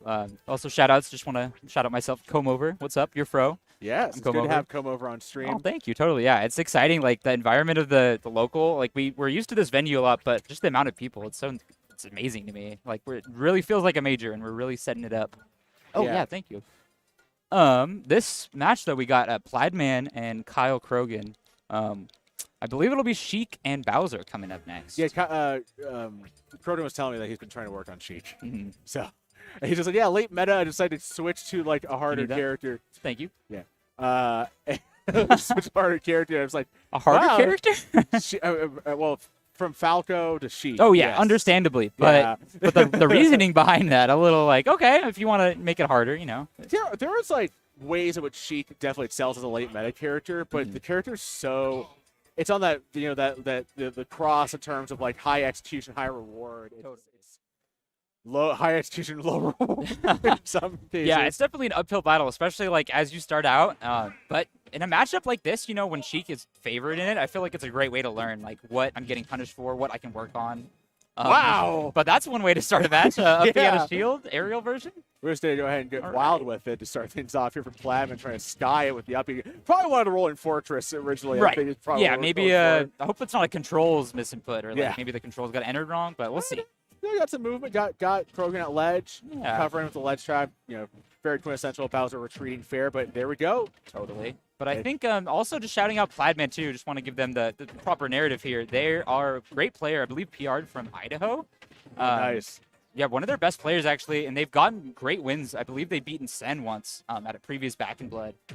So great That's a stuff. for huge them. win. Yeah, totally right. Like Yeah. not only recently, but just Well, I throughout love the having like all these like regional threats, regional bosses, folks get a chance to kind of show their stuff. dude. Yeah, and just like that, totally great. Up tilt, gonna clean out that first stock. Pretty close though. Yeah, it's one of Bowser's more conventional anti-airs, and the thing that was like basically like a change up from the retreat fairs that Plaidman started off with ledge trapping. Oh wow, and we see that the ground pound gonna grab ledge there. Great spacing on that. The delay there for the 1-2 jab. The Bowsers that Ooh. start to actually like maneuver and figure out where they can place their jabs and advantage are the ones I think are actually going to be pushing the character forward. Dude, right, totally. Because we see that all the time from like gentlemen's with like certain matchups. Like Falcon has it. That's Wow. not that you just go for that though. Yeah. Run up smash on Ooh, field. but there we go. Krogan throwing out some Sheik knowledge right there. Great stuff. Yeah, it was a little too raw for this Earth, and Krogan had to put Plaidman in his place. Oh with the yeah, bounty totally. fish. Yeah, shut him up real quick, right? Yeah. There we go. Just nared through. And again, Plaidman able to find that slight window in the execution error, pull up shield, and then immediately push.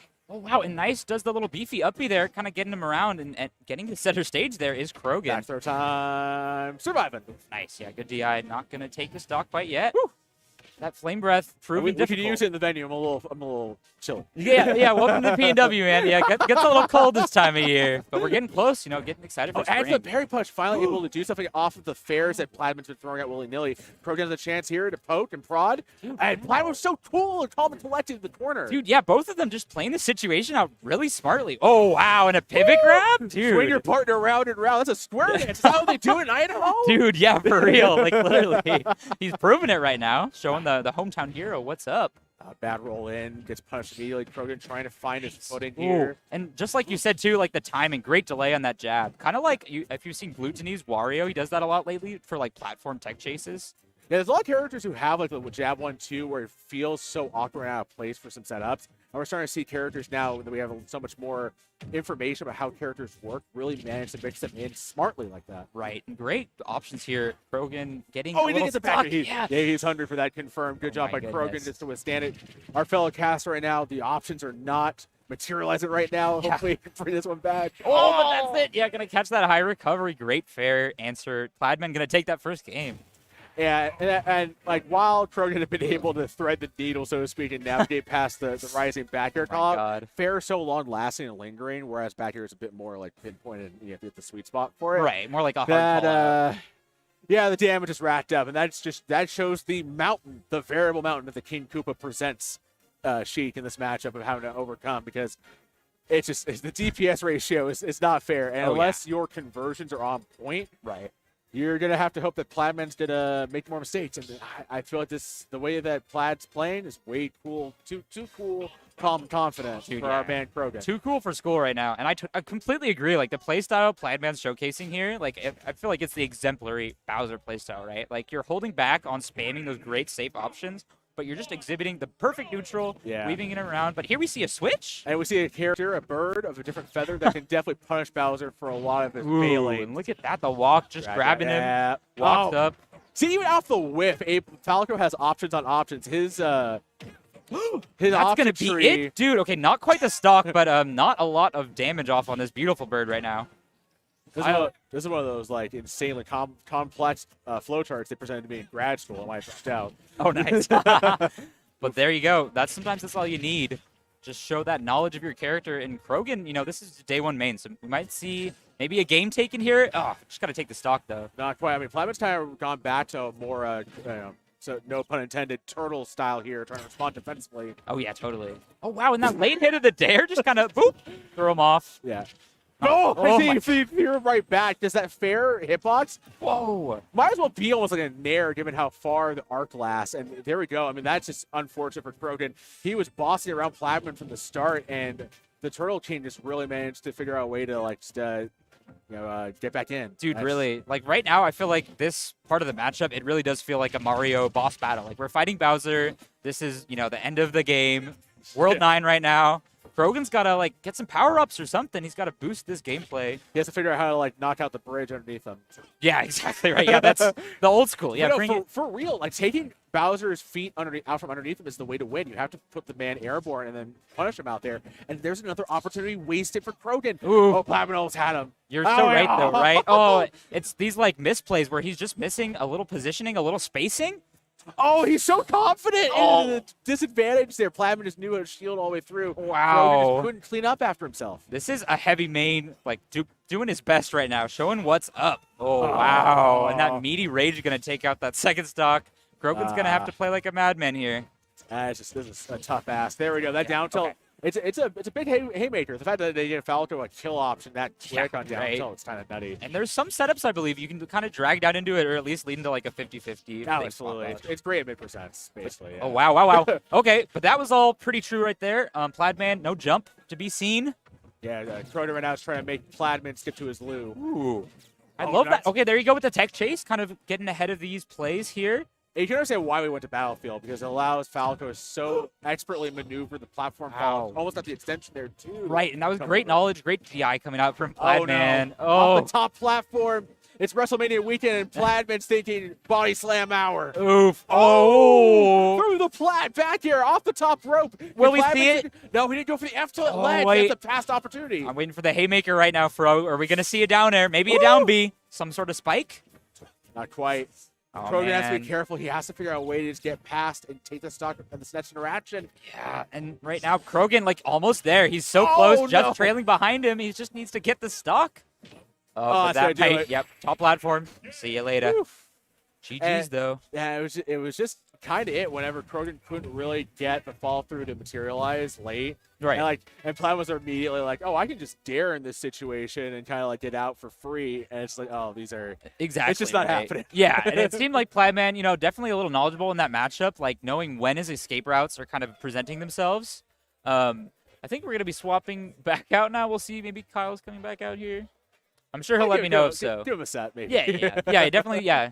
A little breather after that. Great work. Throwing out It's just multiple tough characters. because like that's how heavy mains will frustrate, and we've seen back-to-back usages of two different heavy characters in really expert ways. Oh, yeah. Between DD's Donkey Kong and Plaidman's Bowser, Nice. where it's just like you keep living, you minimize the advantage stages. I mean, like Krogan was getting some of the combo strings that both of his characters are known for, the single-player games that they can just tap into and turn Smash Ultimate into. But that's the thing, but Plaidman managed to break the minigame both times. Exactly. And So- isn't that one of the best parts of Smash 2? Is like it's not a one-player game like many other fighting games. It's fun to play. It can be. It very well It can be. if you It's make true. mistakes.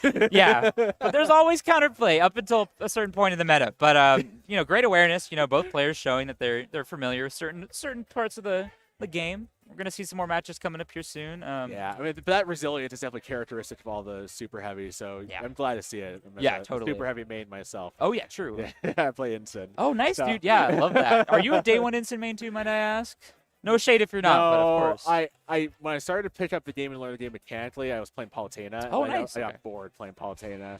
That happens. I know, So- like sometimes you get tired of pressing the nair button every now and then for 60% every day. Yeah. So I had to play something a bit more feral. I Yeah, guess. yeah, a couple less steps in between there, but you still get the same damage output eventually.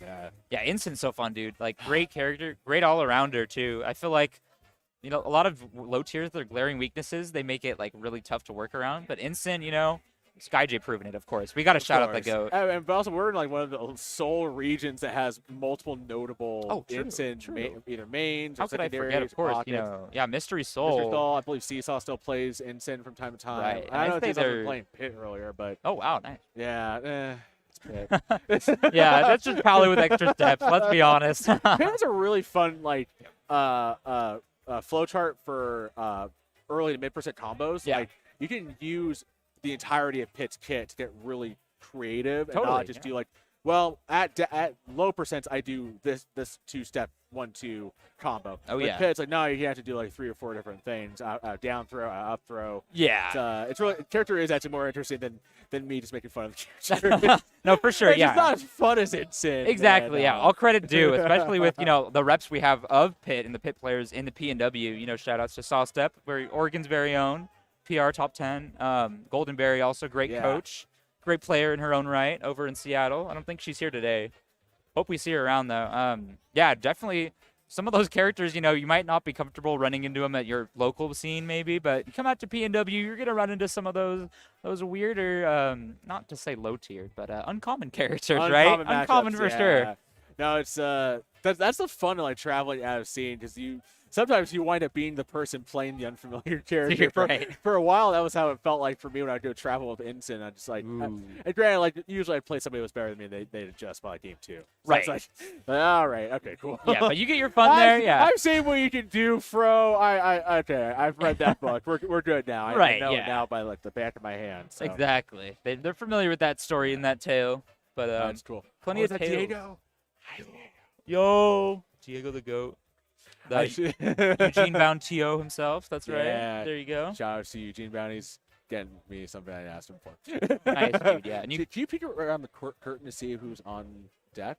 oh, true. Over at the stream setup, we don't have anyone sitting down. Oh. I wonder. I think they're just kind of organizing the rest of pools. But I see some people pulling up here. Let's see. Someone who I don't recognize just hopped in. We'll see. Maybe some player announcements soon. Oh, but that might be maybe Psionic hopping on stage. I believe so. Yeah, I think on the left the there. left, yeah. Yeah, Psionic, one of Yeah. Oregon's or Eugene rather, also premier Yes. players. One of the best Lucina mains I've seen ever play. Right.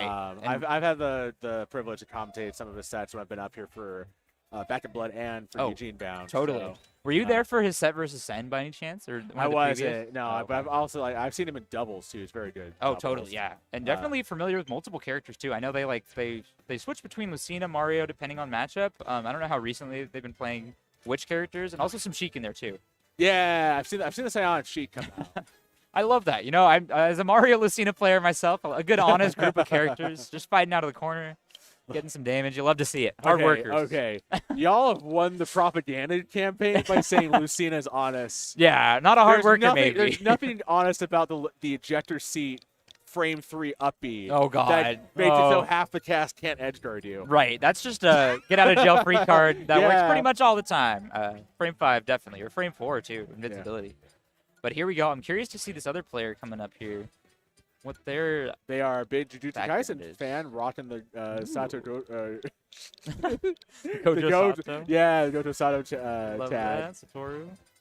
But Should be an interesting one. I remember like this part of bracket, right? Like I don't know how familiar like the bigger events you get to commentate as much, but like the deeper in bracket you go, the deeper the matches get.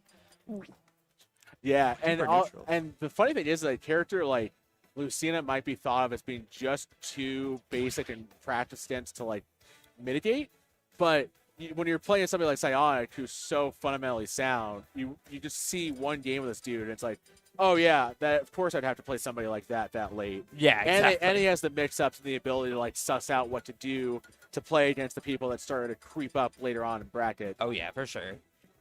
Yeah, it's gonna be an exciting battle of the wits here, and we'll kind of see what their play styles end up being. Whether it's We've more... got the fun character if that's what we're gonna see. Yeah, I hope that's who we're locking in here. That'll be really fun to watch. Definitely a very East Coast themed matchup. I feel like we get our fair share of But to Mr. be fair, E's. like I know that Xavier's been making moves on the West Coast. True, so- yeah, and I bet both of them from Eugene or that area, like Southern Oregon-ish. I'm sure Sai's got the experience on his belt, but here we go, going into game one. Getting this player info right now. Yep, J-Fly T. I recognize that name. Definitely a high seed going into this. We'll see though. Who comes out on top? Game one starting off. Psionic versus J-Fly T. Rare misstep for Psionic to miss the grab, but immediately covering it so much with the Psybeat getting multiple hits. Right. Oh, and off the bat just gonna spike, and that's just gonna be it. Yep, no jump in sight. See ya. That's one of the very interesting things is that despite being a pretty conventional zoner, most of what WeFit does is lateral. Yeah. So you have like nothing you can do above you in that situation. Yeah, it's sad, right? Because like other characters have such tools in those situations, but you just gotta accept it sometimes. We'll see what J-Fly T has to answer back. Though right now, kind of really tough fight. He got a disadvantage. Oh, Wait, he had the jump. what a Okay. reversal! The no you coming into play right there. Yeah, My turn to play. Play some Uno, and here comes the planking that the WeFits are so known for. Oh yeah, and they've got that buff right now. It's just for a little bit, but I'm gonna make That was use. it was good enough to at least get something started here. Yeah, totally. Not Starting off that trailing, stock. not trailing behind too much. Out deep, gotta be careful. Good job there by Dayfly. He switched tats as soon as he saw Psionic swooping in. Right. Out deep again. Oh, the snipe There though. we go. Oof. Okay, interesting. Psionic going for the reverse edge guard. Gonna be stuck off stage now though. And these two are just gonna take turns trying to dunk each other off the ledge, which is great. Right. You love to see that kind of just crazy aggressive action. Yeah, wow, and I love that weight too with Psionic. Oh no! Oh, you hate to see it. I think that was a neutral air dodge because maybe J-Fly thought that doing the directional air dodge might put him in a vulnerable state for Psionic to like. I don't even think dash attack like sweeps underneath. Right? Oh, okay. That was excellent rebound using the up tilt to get a crazy angle. Totally. Oh my And god, and the there we composure go. right now. This set is back and forth. We see stocks flying here to there, dude. And J-Fly is really pulling out the bag of tricks on how to like free up Psionic's stocks and make it so he can't be too comfortable where he's standing. Right. Okay, nice. Psionic kind of budgeting the space, using that disjoint really well here. No, No spike again. J-Fly just charted the right path to get past that swooping down air. Right, and I'm loving this positioning right now. Psionic kind of placing himself, keeping stage control.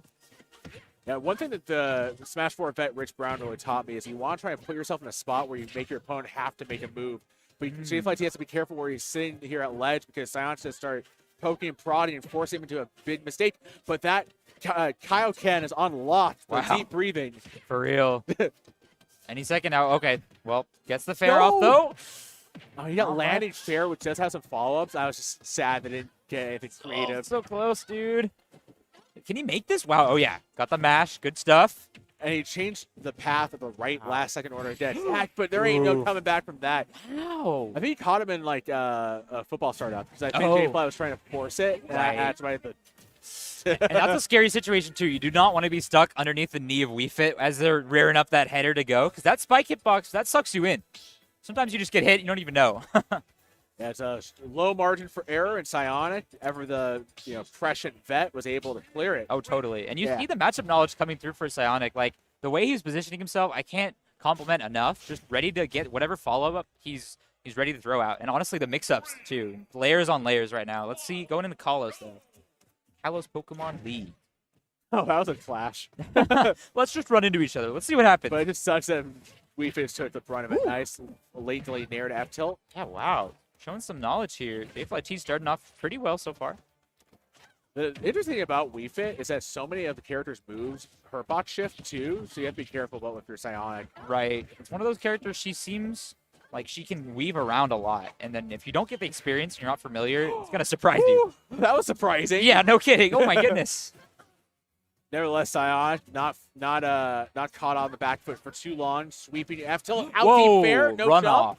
Dude, nice setup. Really good stuff. Finishing touch there from Psyonix of sorts, not Cloud. Yeah, yeah, no Cloud hype quite yet, but we got some hype Fire Emblem right now. No, Eugene native. Oof. Okay. That stock's going to be gone, though, going into second stock here. Good job by Jay by punching that quick comeback in order to take the stock. Ooh, That and dare- keeping the juggle, though, really Yeah. good stuff. A little Double- aggressive coming out. Yeah, all these dares Psyonix is just definitely intimately familiar with. He's punching Jay Fly for it. That was a crazy try. Why high wire at to avoid the salute the sun? Oh, my goodness. Blink and you'll miss it. So much going on with these players right now. Oh, wow. Back air is Psyonix's best weapon in this match. Oh my god, clearly. and it's such great knowledge too. He's grabbing the ledge first to position and cover that that mid recovery, not quite too high, but just above the ledge. But because Wii Fit's zoning options are so reactable, that was not a reactable situation. J-Fly absolutely crushed it. Goodness, we're a couple And- minutes in here. And it's really a testament to J-Fly that he's been able to keep this still close to try to force a game 3. He has to change the way that this matches float. He has to figure out a way to throw Psyonix off his tempo. Right, and I feel like it's all pacing right now. Just double waiting up for tilt. opportunity. Oh, doesn't get the nair. He had the second place Oh, read though. It felt man. like it. He needed that conversion, and this Oh. might do it. Let's see here, J-Fly T on his last legs of sorts. Oh, just a stage step of the hair on his chinny chin chin. Oh, clutch, good counter pick. Oh, and the ball. Wait. Oh, I thought it was Oh, back no. here. Oh my gosh, Oh that my was a goodness, crazy- dude. Oh, No. doesn't get the dash. Uh-oh. The slight bit of sauce that Lucia could go for. It's so irresistible for a player of Psyonix level. Literally, you gotta hit it. The serotonin. Oh, nice though. Oh, Swat it back no. at him, and that's gonna be dash attack, gonna take it. Great set, dude. Oh my Yeah, god. like a fly swatter. Wow, That both of took those out players. J-Fly. Yeah. Oh man, nice. I love the puns, bro. Loving it. It looks like we're gonna switch it back out. I gotta go finish my pools, but great commentating with you. We'll see y'all Course, later. Come over. Take Of care, course. man. Until next time, Kyle. Here you are. We got Hello. Krogan back up. Are you still in? Yes. Oh, cool. Okay. Make this quick. Got it. Hello, I'm back. Sorry about that, y'all. Thank you, Pro. It's all good. It's all gravy. Thanks to everybody for stopping by tonight. If you guys just tuned in, welcome to Keep It Chill, the Major Upset pre-local. My name's Fro. It's been a pleasure doing some casting for y'all. We got Krogan back on the mic. We're swapping out. You're getting a little bit of everybody right now. I love it. The fact is I get to do commentary with so many different people throughout the weekend. Oh, so, yeah. I'm all for it. I know some people are just like, don't you want like a static partner? I'm like, that's not nearly as fun as like being able to Yeah. learn how to do casting with other people. So, and sometimes you just find out that you vibe with other people really well Yeah. too. So Sometimes Yeah. you just get that right partner, and things just kind of click. I mean, that's just kind of like I couldn't imagine commentating with only just one person. I feel like that's like the fun with commentary is it's kind of like a little puzzle almost. It just like smashes in a sense. It's like you just gotta figure out what works for the both of you and just kind of provide what's, good what's entertainment. been working for all of you guys at home is hitting exclamation point in bracket in the chat to pull up bracket to keep it up, keep abreast of all the upsets and all the crazy things that have been going on in bracket tonight. We've had just a wild selection of matches so far. It's been a lot of fun, man. And I wonder who we got coming up next. Folks, we're at a very funky angle. We have like a projector screen that's supposed to Yeah, we can't broadcast see to who's the coming up. crowd, So, but that's all good. I mean, no matter what, we'll I know, we got, right? we got some expert hands, folks at Tempest Stream behind. Oh, yeah. Behind the ones and twos, able to get us locked into the action when it's actually time and ready for us to go. We got someone coming up, but I saw them on the way up. I didn't recognize either of them. I'm once again, I'm not Portland enough. I'm PNW, but I'm pretty locked into just the Seattle area. for Yeah, the I was most hoping part. to see some of my SoCal brethren in bracket. It does not seem like this to be the case, except that I actually do know this gentleman on the right. On the right is VidRocker25, aka the man formerly known as Dr. Yum Yum Yum Yum Yum. What Also, a tag. I know, because he's an Ensign main, and Ensign mains just no Ensign mains. You know, that's fair. That's fair. But VidRocker is PR'd in Chicago, one of the toughest Smash regions. Obviously, has to tussle with the likes of Icon and Ned pretty frequently, and actually has a significant tournament win over Riddles. Oh, Sent wow. Riddles to losers at I forgot what the tournament was, but it happened like last year. Yeah, I mean, Chicago out there, they have Ignition, so they have that massive series each week on a Wednesday. They pull like 80 people on a Wednesday. That's insane to me. Like the local that I help out with is Wednesdays, and just trying to get 40 people is like pulling teeth. So shout outs to folks behind Ignition. That's a heck of an compliment to keep that going week to week forever. No, but a lot of talented players out of Chicago. We recently got a few transplants from Chicago. just a couple, not even PR players, but I mean, they're already like, they're here and they're good. They got some good players. Terrifying. They're good players. And they bring us an abomination in the form of deep dish pizza. I'm I like deep dish pizza. How dare you? Even as a joke. No, I'm kidding. Of course. So we have. I love to tease, folks. Oh, So. yeah. So Ensign, and I'm wondering who this player here is on the left side Yeah. of things. I'm curious to see who he's going to be the one to play. But That's kind of the funny thing is, like, if they are. oh, it's Luisito. Oh my God. Yeah. Okay. So this is actually going to be a very tough match. For, This is like, for VidRocker. yeah, these are two out-of-region players. Luisito from NorCal, I Yes. believe. So here's the thing: NorCal has actually had a bevy of Ensign mains that have been PR'd throughout the region since the start of the game. Brandon was a pretty strong Ensign main a while back. So I feel like Luisito, again, that's a big presumption because NorCal is a huge place, but I will say this is a matchup that's decidedly Game & Watch favored. Oh, absolutely. It's one of those things. I think Game & Watch just has a does a really great job of keeping Ensign in disadvantage. However, Ensign doesn't need to win as many neutral interactions to really get things going. I mean, already racked up 61%. These hits matter a lot more when he does get them. I love the delayed nair there by Yeah. VidRocker, forced to see what would happen out of shield. And you're going to see a lot of that jump side B reads because Game & Watchers love to jump out of corner. Mhm. So, cannot beat that downer. As much as it feels like it's irresistibly slower, you're just not going to be able to do that with it's an up air. The bomb drop, and there ain't no coming back from that one. That bomb packs a punch sometimes. Yeah, I'm surprised that actually did get that kill right there. I mean, the second hit not connecting. Wow, getting revenge there out of the narrowed string. Okay, but that's going to be The stock. Yeah. I was going to say, I'm like, that almost looked like it could have been, but Game & Watch taking a revenge side B right there. Lowland Whip, very strong. 21% racked up for 2 clicks. So that's the thing about Game & Watch Nair is that it'll beat out most of Ensign's moves, but at the end of the move, the armor, the move hitboxes are weak enough to get pierced by Ensign's heavy armor on side B. So you'll see a lot of Ensign's try to space himself out for jump side B grab when it's at the tail end of the fishbowl. Yeah, I mean, just like the short hop side B right there catches the neutral. Get Up throw? Oh, up throw. Not going to kill. Close. Oh, there we Lucky up go. there. Okay, good little. Yeah, little so that's lineup there. that's how you find your wins this matchup with Ensign, with up air, is by getting around the sides of Game & Watch so you avoid the key hitbox. Yeah. Fishes out. Oh, but VidRocker's on a veggie diet. VidRocker doing a fantastic job right now. Okay, Game & Watch are pretty. Ooh, I like that. Tries to get a little bit of that nair. Cheeky action. Has revenge still not gone just yet. More on deck. This next hit is going to matter a lot if he's able to get it. 46. Yeah, Luisito needs to figure out more of his approach game and get these grabs. That's how you really beat Ensign with Game & Watch if you're struggling from behind. Funny get up attack hit box right there. Wow, that was a really good mix-up to get off ledge by Luisito. But Yeah. he's unsafe on shield. That Back big throw. back German suplex, not quite enough. But VidRocker's trying to set up the killing blow. Side B? Oh, no, he missed it. Gets caught by the fair. Okay, air dodge there. Saves himself just a little bit longer. Able to get back. Ensign's got good mix-ups. He can get himself back to stage more so Yeah. than what people really think. So if And you're not prepped. And Nair's also really good in scramble situations like that, too. Oh, absolutely. Ensign's got absolutely fantastic buttons, except for not there. No, there's no landing hitbox unfair that's going to save you from defusing the bomb in time. So, No. oh, that's the jump call out you need. And he was shadowing that. He was lampshading it that all throughout game one. And that's all it takes, one. You just need one. Oh, yeah, great job there for VidRocker. I mean, it's one of those things. It's like we saw it earlier with the DK. It's like these characters have bad matchups, and it can feel awful. But they make these players just make it count. Luis really one of the things where he's like basically making it harder on himself is whenever he's got VidRocker on the ropes and VidRocker is landing on plats, he's revenging and mostly getting away with stacking revenge for free. Yeah. You can't let that happen if you're Game & Watch. You need to start figure out what your like level 2 way of dealing with that is instead of just trying to hit him when he's landing on the ledge. Yeah, no, VidRocker's been doing a fantastic job of just kind of abusing and calling out the timings from Luisito on some of these hits, and it's been getting him these revenges. Good job there on the up air, okay, but careful about throwing it again. I like that mixing in that nair right there to try and catch something there from VidRocker on the way down. 75% racked up. Get a little bit of the bacon going. That's Yeah. 100% racked VidRocker up. got a little adventurous trying to get past the meats.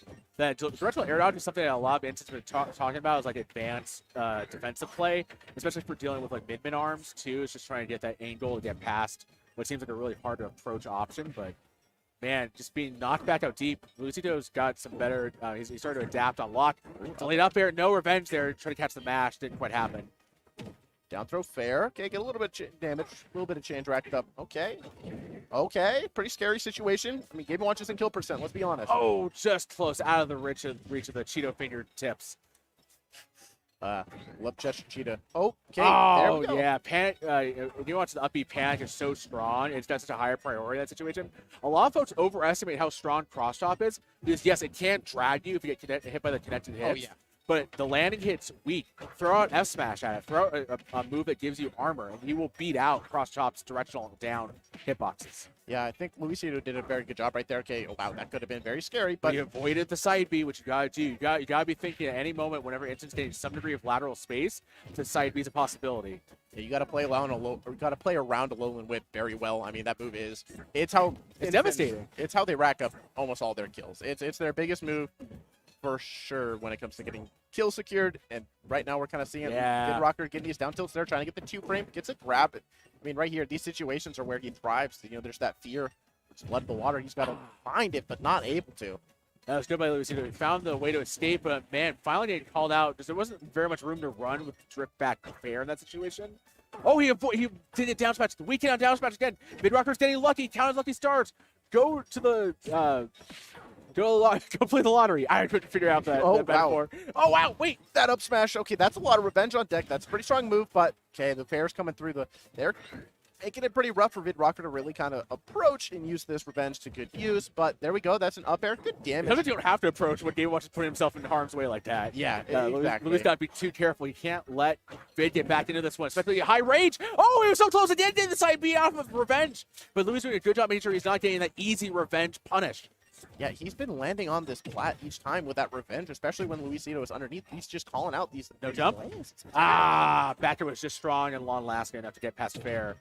Vidrocker brought it back a little bit, but does lose that stock right there. Luisito has a bit of a lead, but That was an excellent trap setup, too, by Luisito. The double bomb fairs, you either get the initial bomb fair for the kill, or you trap him and shield. But man, Vid, despite the fact that Louis really had a pretty substantial lead to start things off, keeping it even, you just have to keep yourself even with Game Watch, ultimately, in order to, like, beat this light character. And excellent delay timing on the cross chop, too. yeah, goes for a little bit of that inward angle as well. Catches Luisito at the ledge, gets both hits. 23% racked up, but this is kind of where the things get a little bit scary. Okay, goes for the lone whip, not going to find it. Vidrocker. Okay, there we go. Gets the bomb there on the shield, gets the grab. Good trap.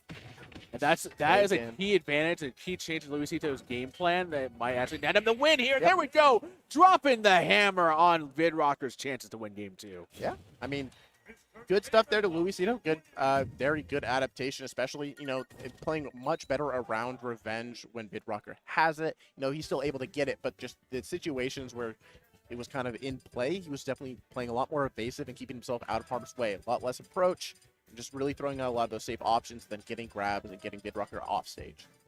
And Vidrocker, I mean, it's just a sad state of affairs where, like, revenge to side B is never true. It's just a hard read. And Louis is just doing good enough job drifting out of the way. So now it's going to kind of have to be, he might blink. He might pass up on opportunities where he could get revenge side B for the kill. Yep. And he's have to figure out something else. But, man, he might need to figure out something else in order to better use that revenge, that easy revenge he's going to get just because Game & Watch loves throwing hitboxes no matter what. I like that little F tilt right there to call out the jump from Vidrocker. Okay, Luisito starting off pretty strong already. Okay, back air right there coming on through. Bacon to call. Not going to actually land any hits, but getting damage racked up, Luisito. I just don't think he anticipated the roll happening there. But, oh, man, he saved the meatiest meat for last. Man, Luisito absolutely dominant on the first stock. That missed tech is something you hate to see if you're Vidrocker, especially because, I mean, that led to Luisito getting the kill, and here we go. He's starting up again. That up air right there on the landing spot right there from Vidrocker. Almost getting the hit going. Well, look at that. This is one of the things that's just unfortunate about revenge is that the fire knockback off getting the initial revenge doesn't prevent you from like just eating additional zone hitboxes too. So you just got more meats there. And Luisito, Back air. this is just, you know, flawless quintessential play. Excellent placement on the up B2. You have nothing to worry about. And you just keep going tete-a-tete with Ensign Back until air. it's time to whip out Franklin the Turtle for the stock lead. And this is all Luisito to start things off. My man's absolutely adapted to what Vidrocker wants. And Big Cat is none the wiser, man. He just can't seem to figure this out. I mean, that's exactly what you have to do in this matchup. I mean, that's where Game & Watch really does thrive. He has really good edge guarding tools, especially with, with the up B and then also the back air and air coming through. And it showed right there, Bidrocker just kept getting stuffed out. Oh, wow, that Lowland Whip coming through. Not going to call Luisito, having enough space to dash back. He tried to get the grab too, but Luisito was smartly drifting back to the last hit. But oh my gosh, woo, he put his foot down. Yeah, he was having none of it. But here we go, get another grab, down air, up air, into the nair. Revenge on Panic, try to catch where Luisito's gonna land, but man, it's just so slow he can't even chase the drifting parachute landing. Needs the back air for his troubles too. Striking back, this back and forth, but unfortunately, this is still in Luisito's favor. Bidrocker can't quite figure out the winning combination here to take this one back. Yeah, Nair out a shield right there, gets himself out of danger. Bidrocker, you're able to get a kill right here. There's a little drop kick, not going to kill just yet. Unfortunate, you hate to see it. Might not be able to land another hit like that for a while, especially because Luisito is playing a lot more defensive, catching these landings with the umbrella. So getting back, okay, Bidrocker has another situation, does find the up air there, toweling Luisito on the jump off. Yeah, finally catching the parachute drift not far away enough. And this, hey, you know what? I've seen worse situations for Incense, I'll put it that way. Oh, absolutely. Oh, wow, landing Darkest Lariat Yeah, right Tomahawk Darkest Lariat is such a great option. The Revenge, Luisito's got to be careful. Game Watch is too light. He's actually in kill range now. He's got a lot of rage on deck. Bidrocker, you're not out of this. Good job bringing this back. Landing with that Tomahawk and Revenge. Not going to find its mark. Oh, he might get taken to the skies if he's not too careful with those up airs. They'll the keep bomb. on carrying. He did get the double bomb that time around, but instead he's got a big old melon. That up smash just trapped Vidrocker in his place, taking advantage of the worst facet of Incense design, his mobility. He just had no options there. Yeah, he kind of just threw out that Revenge there, trying to hope the bomb was going to catch. But unfortunately, it didn't. And then there we had Luisito ready to catch with the up smash out of shield. And man, Bidrocker, though, fantastic showing. That was a pretty interesting matchup. So really good job. Really great stuff bringing that. It's ultimately still a bad matchup for Incense, no matter how many times I've seen SkyJ house. Oh, yeah. Game Watches both in and out of my region. But it's just tough when the pace of play and the tempo, because again, Incense such a high rhythm character. Side B is dependent on when you press buttons. Yep. Revenge is dependent on when hitboxes are active. If it's just not going to tempo, it's hard for you to especially make comebacks.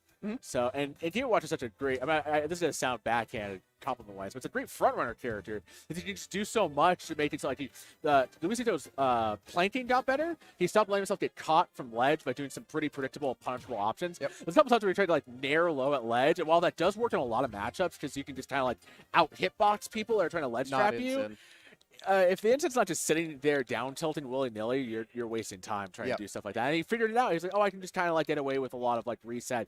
You can almost plank there and make it almost you have to get really good with your Incense down tilt timing in order to make Game Watch get punished for the ledge planking. And Louis was just on the money when it came to that throughout the rest of that set. Very hard character to catch, returning to ledge, getting that 2 frame. Is that Mr. E? It's Mr. E and Snickledorf. Oh, wow. So we're getting more Game & Watch. It might be Snake. Oh, he's played Snake? Snickledorf spit on the Snake and Game & Watch. Not sure which one we'll see here again to Mr. E, but, this could be pretty interesting. Snake's kind of...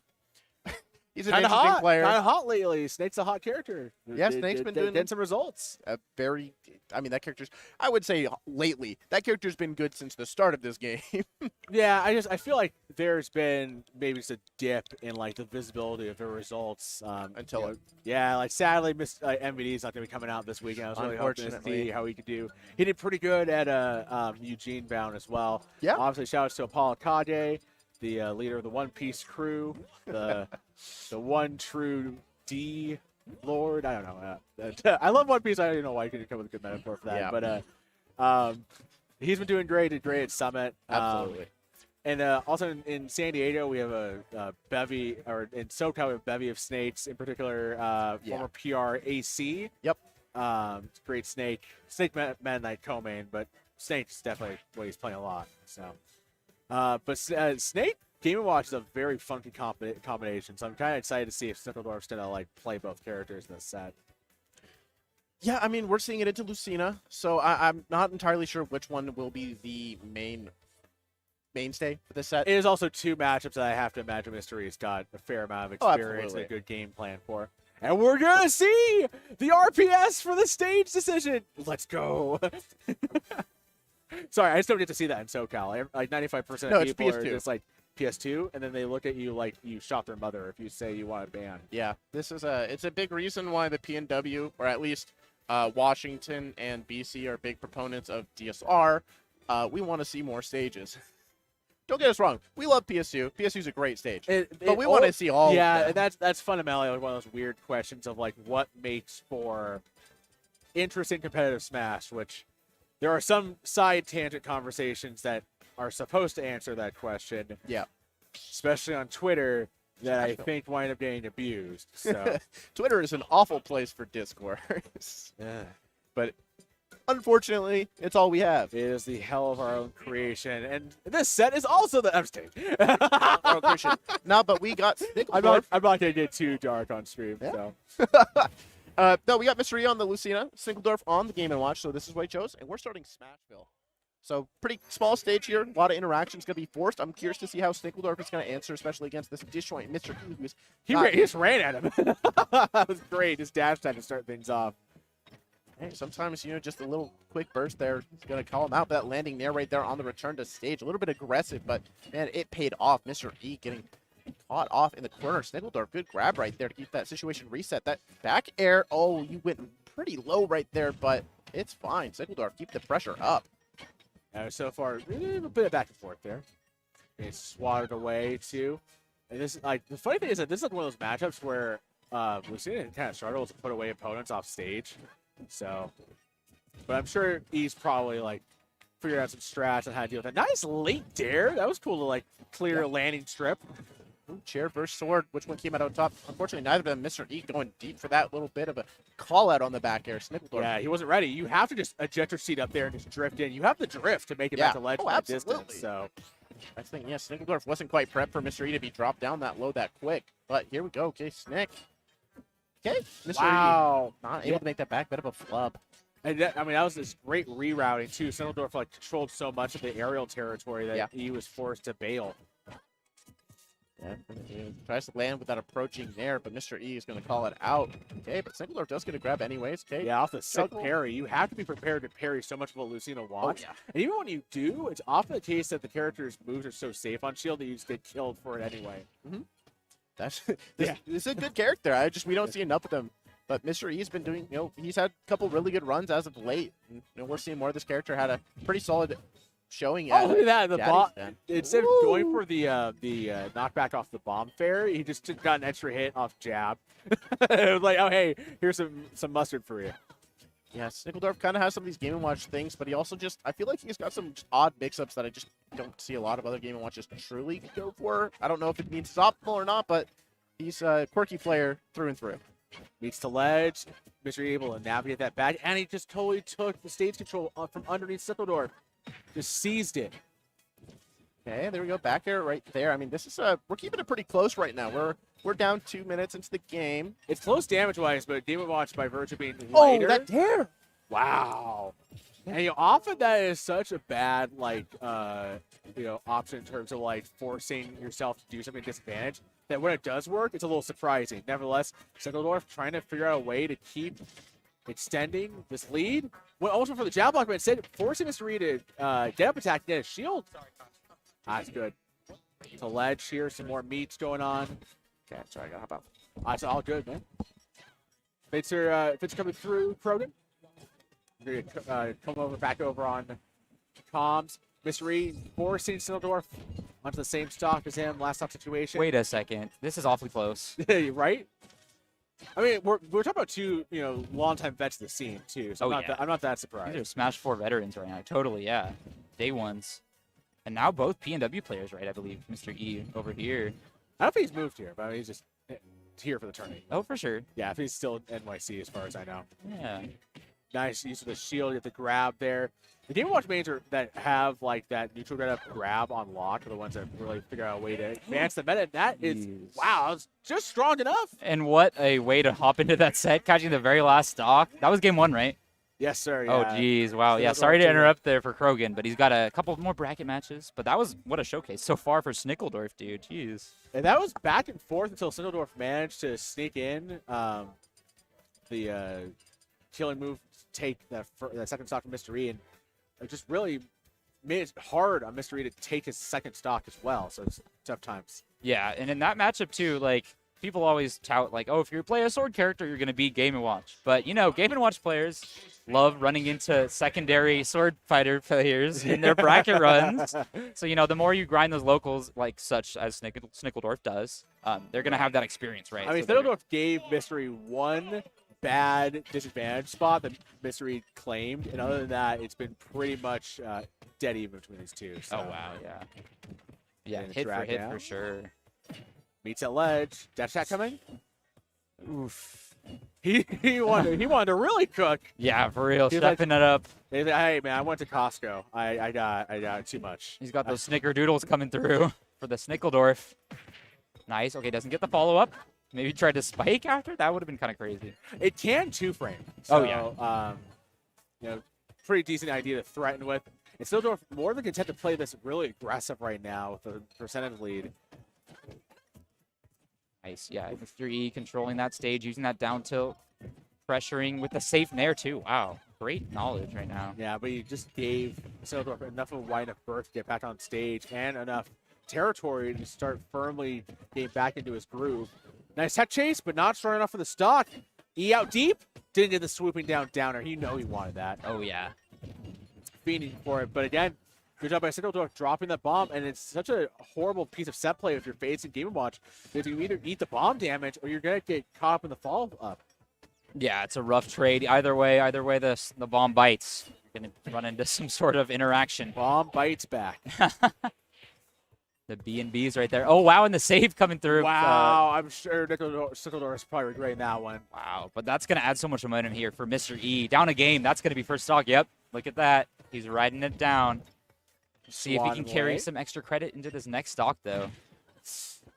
Nice. A tough clash there for E. Out deep. Oh, Snickledorf. He forced him out deep. Can he get back to ledge? Nice. No. Snickledorf just knew exactly what kind of flight path Mystery was trying to chart with that one and just threw a bomb right in his way. Yeah, wow, excellent placement right there. Definitely called in the airstrike just when he needed right there. Some FPS prowess. I wish I'd do one of those calls. I'd be like, Sergeant. Calls in one of the characters from the Game & Watch games, like, hold up, get those firemen over here.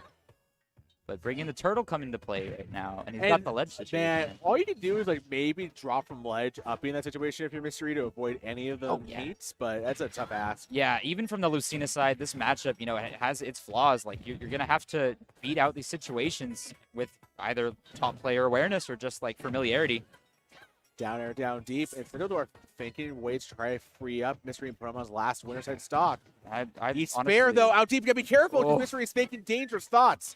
Both these players exerting so much pressure. Snickledorf, though, hanging on. He's got a barely set of leads here. The last 30 seconds or so are all Mystery, and he's getting away with so much off fair and threatening with empty ops. Ooh! Oh, he stuffed out the neutral beam with the chair. Almost broke his shield, or worse, his stock. Yeah, Snickledorf thinking WrestleMania weekend with that steel chair. Not quite enough to put away right. Mystery's stock. Doesn't get the grab.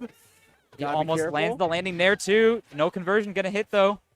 Oh, Early. good job by he recognized he knew he had enough space to land. Yeah, that's really smart, too. Just, like, great adaptations across this game right now. Recognizing Chef can come out if he does it any lower, and he'll be stuck there for a while. He navigating way through Snickledorf's early low percent salvo, and he's putting. Look at that, the head bops are out. Mystery's yeah. feeling it. Feeling himself. Yeah, it's definitely going to his rhythm. Oh, yes. Snickledorf's doing a good job avoiding the Faraday play. But what a turnaround in the game right now. Momentum just honestly switching it up. This is the wacky tune stuff that Game & Watch get away with sometimes. You forget the character lulls you into a false sense of security with its like specific rhythm and metronome of like one hits. Oh, doesn't get Totally the right. second hit. This is all Oh my probably God. getting pear-shaped for Mystery. No, but not getting clinched by that up air, avoiding the situation. This could be a quick stock, but nope, turn around. E, the pride and joy of Tri-State, has to figure out a way to clutch us out to force a game number 3. Snickledorf, though, out deep. Near from ledge. Oof. Conversion. Nice. No, Oh, and he whiffed the one spot jeez. you couldn't do. You cannot place yourself underneath Lucina like that. Right. Great knowledge there. Coming in, punishing Game & Watch right when he needs to be punished. You know, a lot of characters, they have that small moment right when the up B comes out at a shield, and they can get maybe an up air, maybe a fair if he ends up in front of you. Right, but that doesn't matter because when we're talking about Mr. E, we're talking about somebody that's got that dog in them. Oh, true. There you go. I mean, we're talking about two vets. We're talking about two guys that are willing to basically turn themselves into trained killers if it means being able to win a set. Totally So- right. Oh, my gosh. Speaking of killers, we hear some crazy matches right next to us in this setup. Oh, my God. We see, what is it, Kazuya versus Sheik right now? Oh, God. Oh, no. Yeah, there's a murder happening. Oh, for sure. I mean, PNW always going to shout out the hometown heroes. It's going to be a hype weekend of lot of rivalry, region to Lot of heated region. matchups. Whereas these two right now are thinking, talking, doing strategy, Right. I trying to mean, figure out where we're going to go for game number 3. totally. So much pressure on the line here, both players. I mean, Snickledorf playing that second game excellently, just getting punished in a couple key moments. Not quite adapting in the final moments of that Well, game. the big thing was that Mystery started to find the fairs. He Right. started finding the delayed fairs. He wasn't finding that in game 1. Oh, okay. So Snickledorf has to be careful because he's figured out one way in which Snickledorf's opening himself up in that window. Right. You have to avoid that window. You don't want Lucina getting to a groove. Lucina with like tempo control and stage command, one of the hardest characters in the game to deal with. Oh my God, absolutely right. People always acknowledge it about her. Like, she's right. She's an honest character. She's got a great toolkit. But in the hands of Yeah. the right player, it turns into such an aggressive, terrifying, like, beast coming at you. Such safe options. Great disjoints, too. But here we go. We're going into game 3 right now. And there's, I will say this. While it seems that way, there is absolutely nothing honest about the stage for Oh, this yeah. game 3. FD, Oof. if you ask any player, they'll tell you this is the advanced stage. Oh, This is the totally. one where you get your combos, your Twitter clips going, Yes. because once they're up in the air, it's so hard to land. Even with Lucina Dare, hard to land against Game Watch on the stage. Totally. And I respect this counter pick, too. I believe it was at Daddy's Den we saw Mr. E playing against Kronos on this stage. Very close set, I believe, trading sets with him at some point. Either way, I remember seeing this matchup, this stage being played a lot through their sets. Yeah.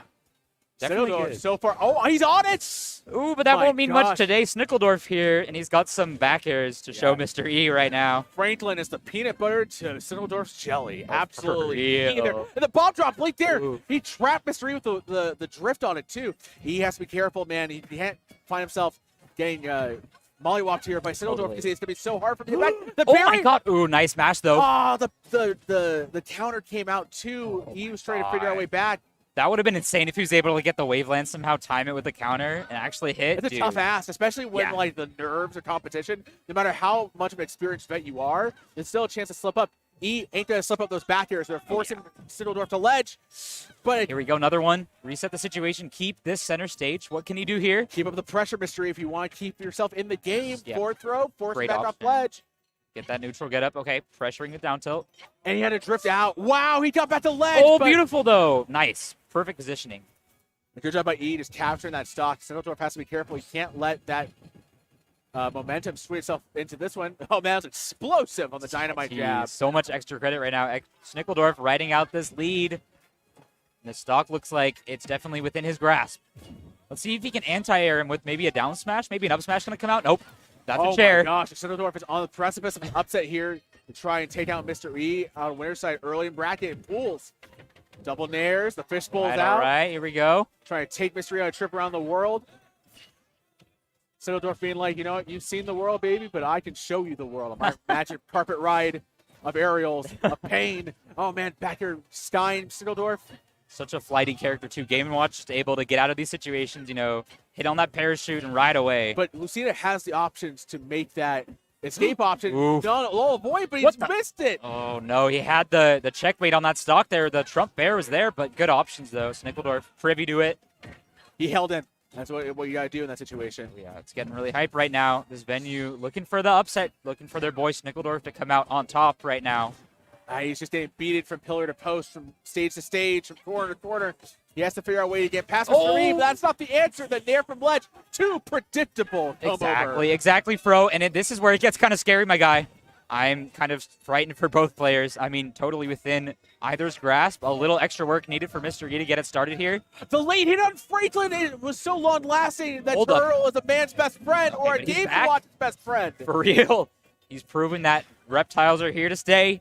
in this meta. I was wondering where the panic was in close quarter situations, and there it came. Oh, this might be it. Look at that opening, though, just off the single hit of the Nair. Going to bounce him up for the perfect He's follow-up. swatted all the Uh-oh. way for the meats. He cut him down. Besides, Snowdorf having a chance here. Out deep. He Nice. avoided the bomb. That was such good maneuverability by Mr. Reed. That was perfect, too. Didn't get hit. Got the invincibility to come out. Great disjoint. Here we see. Oh, man. I feel the momentum switching Mr. Reed's way. Oh my It's gosh. going towards Tri-State. Dude, he's so smart to not jump there. Great snap on the ledge. grab. Okay, not going to be it. No kill throw until 170 for either character. Oh, nice spot dodge. Oh, a trade. Oh, but it's getting very swingy right now. Next hit might as well do it. Up throw. Oh, that's it. Wow. Oh, good DI by Oh, Mr. Reed. jeez, dude. I don't know what's going to take it. It's either player. Everyone in the venue now switched over, watching the set. What the heck was that? My man's trying to throw up the kitchen sink. The time does not call for that, Oh, Snowdorf. scary. Uh-oh. Oh, excellent grab. Force him off the ledge. Oh, good mash out. Whoa, look at that phantom hit. Barely missing. Dash touch just not strong enough at this point. Mr. Reed forced to jump in. The Chef? ledge. Single hit chef right now. Oh, no. Oh, the grab again. Getting a little too loud here. Too hype. This is so tense right now. Come over. Oh, that's gonna do no. it! Oh, my Oh, God. he got him with the And he hoodwink pops off. snipey. Saves And it for last. You know, he knew that neutral getup was coming. You know, he gave a very safe option. Snickledorf was ready to get back on ledge, but Mr. E, just like you said, saved it for when he needed it most, the hat trick, Yeah. right? Oh man, he pocketed that little option there, man. Dude, that was an amazing play for both of those players. Both playing that last situation, like, not too scrambly, I'd say. Like, very just, like, waiting out neutral, getting their opening, and throughout the set, just great play all around. And now Mr. E, he gave Snickledorf a story. Snickledorf has this grand tale to tell, and Mr. E will be like, the day you almost beat me was just a Friday. Just a Friday before major upset, though, right? So Yeah, nothing I to know, fret. right? You still got a Hey. couple brackets ahead of you if you're Snickledorf. And that's a confidence booster for Mr. Reed going into a big tournament for him. Yeah. You know, shout out, he's obviously tied to the AITX team. They're trying to make some moves in the scene. Oh, yeah. So- Sponsoring a few of our players here, too, this weekend. I believe Zomba, you know, also. Or not Zomba, Jackal, definitely. Jackal, yeah. I don't know about Zomba. Jackal's the homie. It's almost sponsored by Space Station Gaming. Yeah, right? yeah, SSG. yeah. But yeah, loved all this love, all these new companies coming into Smash, you know, supporting the scene. Definitely shouting out this weekend. We get to see BTS Smash helping out with the streams. And we also have a great rowdy crowd, a lot of players with vested interest in trying to improve, try to get better at this game. And that's Dude, how yeah. the scene just keeps thriving, keeps surviving. Is Totally. with people like you out there. If you Exactly guys haven't done right. so yet, check out your local scene. Oh, Go yeah. on Twitter, just look up whatever city you're in or town you're in or state you're in, see what locals are happening. Come on through. The more people, the more the merrier. The more you learn, Totally. the more you can improve. That's how you get started. You know, just like meeting people. Obviously, Smash a game. It's a little harder to play online unless you got the right setup. We'll say. It's not just you; it's your opponent having the right setup Oh yeah, too. yeah, exactly. It's got to be a two-way streak. And speaking of right setups, we got Ludo coming up on stream. Right, My and man with the Mario setups for days. And I'm curious to see this other player. Might be Rocky. I'm The guessing. Pac-Man? Perchance. I don't want to make too many assumptions. I'm not quite sure because that is Rocket Pac-Man. It's a strong player that wins on SkyJ and a whole host of other A whole notable- slew, right? A Yeah. whole crew of players. And same Or- with Ludo. I'd Yeah. love to see Ludo every time. You know, this guy's a world traveler now. He's been out to France, stayed there for a while. Now he's back in the PNW. or should I say, right? Back it. I mispronounced his name. You're correct in saying that's Gluttony. That's there he is right there on the stage. But here we go. We're going to see if this will be the matchup I'm predicting. If it is, too, I think Ludo's going to be pretty prepped and ready. I know, get Given to that play. he plays the same region as JDB and Oh, will likely yeah. play against them constantly. Yeah. Definitely. I mean, granted, here's the thing is, the world is not lousy for Mario mains either. Oh, yeah. So Oh, yeah. I mean, shout-outs there. Not many Mario mains left these days, but I guess, like, with the rise of Kurama, the rise of Ludo, you know, there's a narrative being written out here. There's Yes, potential sir. for this top tier amongst everyone else. But it's going to be a hype set. You know, this matchup, I'm a big fan of myself. I feel like lots of fun to be had here. I believe that is Rocky, yeah. So yeah, always lots of fun to be had in the Pacific Northwest scene. Hey. Shout outs to what's up, Will? the folks. Oh yeah, just holding it down for Oregon. You know, love Shout to out see the our local folks from, TOs helping out too. Nice to see yeah. everyone. What up? What up? We're just working on some. Small old. Oh really? titles, Nice. that's Brought those. Thank you. Thank you. Love the support. Yeah, someone's got to bring the setups. It couldn't be me Someone's today. gotta bring the setups. If it's not, it's always my mindset when it comes to things. If not me, who else? Exactly, and we appreciate everyone, anyone volunteering their time, support, whether it's, community-based or passion-based. We love everyone here today. But here we go. We're just going right into it. Yeah, this matchup might take forever. I'm not gonna lie. So get yourselves comfortable, folks, because when it comes to Mario Pac-Man, Oh, yeah. but But, often about hunting for that confirm when you're either character. Look at that. oh, yeah. Just swinging already at ledge. Yeah, and it really could go either way. We see both of these players. Whoa. Yeah, just kind of swinging right now. Ludo using a lot of knowledge to get this ladder started. Does Pac-Man have confirms off of Galaxian reverse by Cape? Please Reverse? tell, Please tell me. That sounds like a sign of the devil. If that's the Sakurai, please nerf your game. It's gone untouched for too long. Just run in F tilt from behind. I love Pac-Man, man. The days are numbered until Pac-Mans figure out how to zero to death off every single fruit, right? Right? They call it bonus fruit for a reason. But here we go. Yeah, it's definitely Rocky, using Yeah. this great Pac-Man play style. I don't know how long he's been playing the game. I've definitely been seeing him a lot more recently in terms of like top 8 presences. Definitely great wins though. Definitely up there in seed, and I'd love to see him this weekend do really well. I'd love to see both players shine on Oh, the yeah. spotlight here. Oh, Orange forcing Ludo off the ledge. That's the interesting thing is that like Pac-Man is not, in a sense, very conventional like other characters. Ooh. Oh man, it's running right into that up smash, and Rocky's gonna want that one back. You Yeah, and I can believe tell. that was like perfect spacing on Ludo's part, like using the what's it called, the invincibility coming out from that up smash, and like spacing it really well too.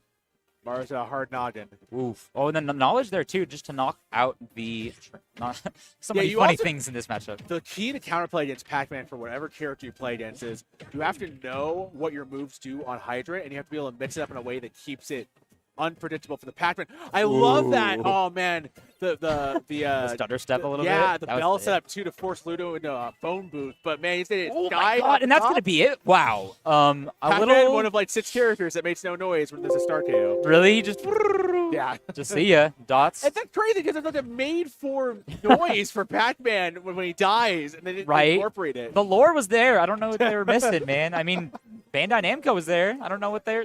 Shoutouts to them, but we'll Still, see. I mean, like, definitely Ludo, maybe demonstrating that he's a bit more prepared, but least there he are some doesn't- setups that Rocky's always prepared for. Oh yeah, man. for sure. And at least like I was gonna mention, like with that Mario yell, it's not like that giant crazy scream you hear when he dies off screen. Like Star KO could be worse. Double fair to Cherry, force him off ledge. Gotta be careful with the downer. Good job by Ludo, just dip underneath. Right. Let's see. And Ludo starting off really well here, getting another ladder. This might prove difficult for Rocky to get out of. Yeah, still Rocket's going back to the center stage setups. Here's the thing about Pac-Man: you have to play your game eventually. You Right. just kind of force some issues, but then you just kind of have to go right back, set up, and try to get set play in your favor. Totally. Just out deep again. Ludo doing a good job not letting things get too out of hand. Nice tech. tag. Nice tag. Oof. Gonna eat that hydrant though. Oh no. That's gonna be a follow up. Nice. Okay, not the kill quite yet. Oh wow, and I was about hit by the hydrant. Yeah, for real. Ludo like showing out here. No. Yeah. This guy's played a couple of JDBs in his time. And that's one of those the very few situations where Rocky just kind of lazily didn't drift back out to trailing hits on Dare, and he put himself in the spot where you don't want to be Oh on Mario, because Yeah. you have to treat Mario like he's got superstar the entire time. Exactly.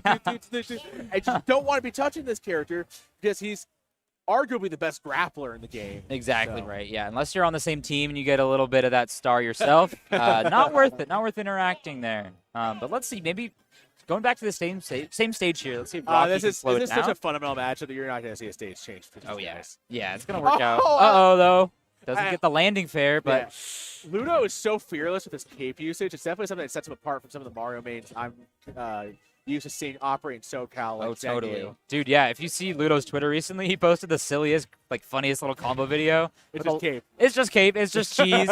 We love to hear it with the sound effects added too. Really good editing. Shout outs to Ludo, but the gameplay out here proving its worth for such combo videos. Rocky, you can tell, like, he's just a couple of options short off getting some of these extensions. Hmm. You have to wonder if maybe there's a little bit of rust, maybe it's a little bit of time difference coming from the Midwest. Oh yeah, I totally. believe Midwest. I might be wrong on that. Folks will probably rate me over the trolls on Twitter. if I'm Right, wrong. definitely somewhere around that region. Somewhere around there. I think Kansas, Oklahoma-ish, Okay, perhaps. But we'll see. that's like generic enough for me. We called it Midwest. I'm an asshole. Oh, it's all good. Us West Coasters, we're learning. we learn with every new major. Tons of people coming out. We love to see the support from around the states and Canada. Oh wow! Yeah, good job, Rocky, just avoiding that ledge trap firing there from Ludo. Oof.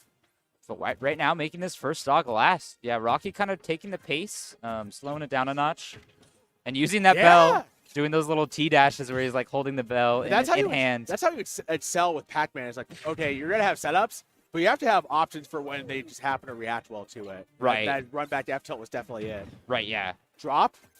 Bell's out again. Nice. Oh, and he's charging it too, or he's, I believe, Got a key maybe. Oh Yeah. man. And Lou says you can take that charge with wow. you. Keep the receipt. That's crazy. I guess if you recatch, maybe it just resets. Maybe it's a new stock Yeah. though too. That's probably why. Anyways. The spaced fair on the hydrant, that's a new one. Wow. Fireball out. Okay. Apple 2, trying to make it so that Ludo's next dental appointment is Ooh, delayed. An see you apple a day later. keeps the doctor away, but not keeps your stock with you. Yeah, this is the Mario without his doctorate, so not quite getting the answer to that one. Oh, here we go though. Just like you're saying, 0 to death potential. Yeah, peppering the hits there. Rocky is trying to make this even harder for Ludo as Rocky had started to Oof. take game 2 by the scruff of the neck. Nice. But that's what Mario's MO is, striking while the iron's hot, almost getting that S-Smash call out. Nice. And I love these decisions in advantage Ludo's going for up until right there. But but just mixing up really well, like throwing out grab, throwing out back air at different timings. Rocky Fireball not quite deep. prepared. That F tilt was angled down in the right spot, but Ludo not able to keep Rocky from getting his clutches. Back to ledge. Gets beaten out in the delayed aerial chicken. There we go, catching that fair, not the auto cancel Ludo looked for.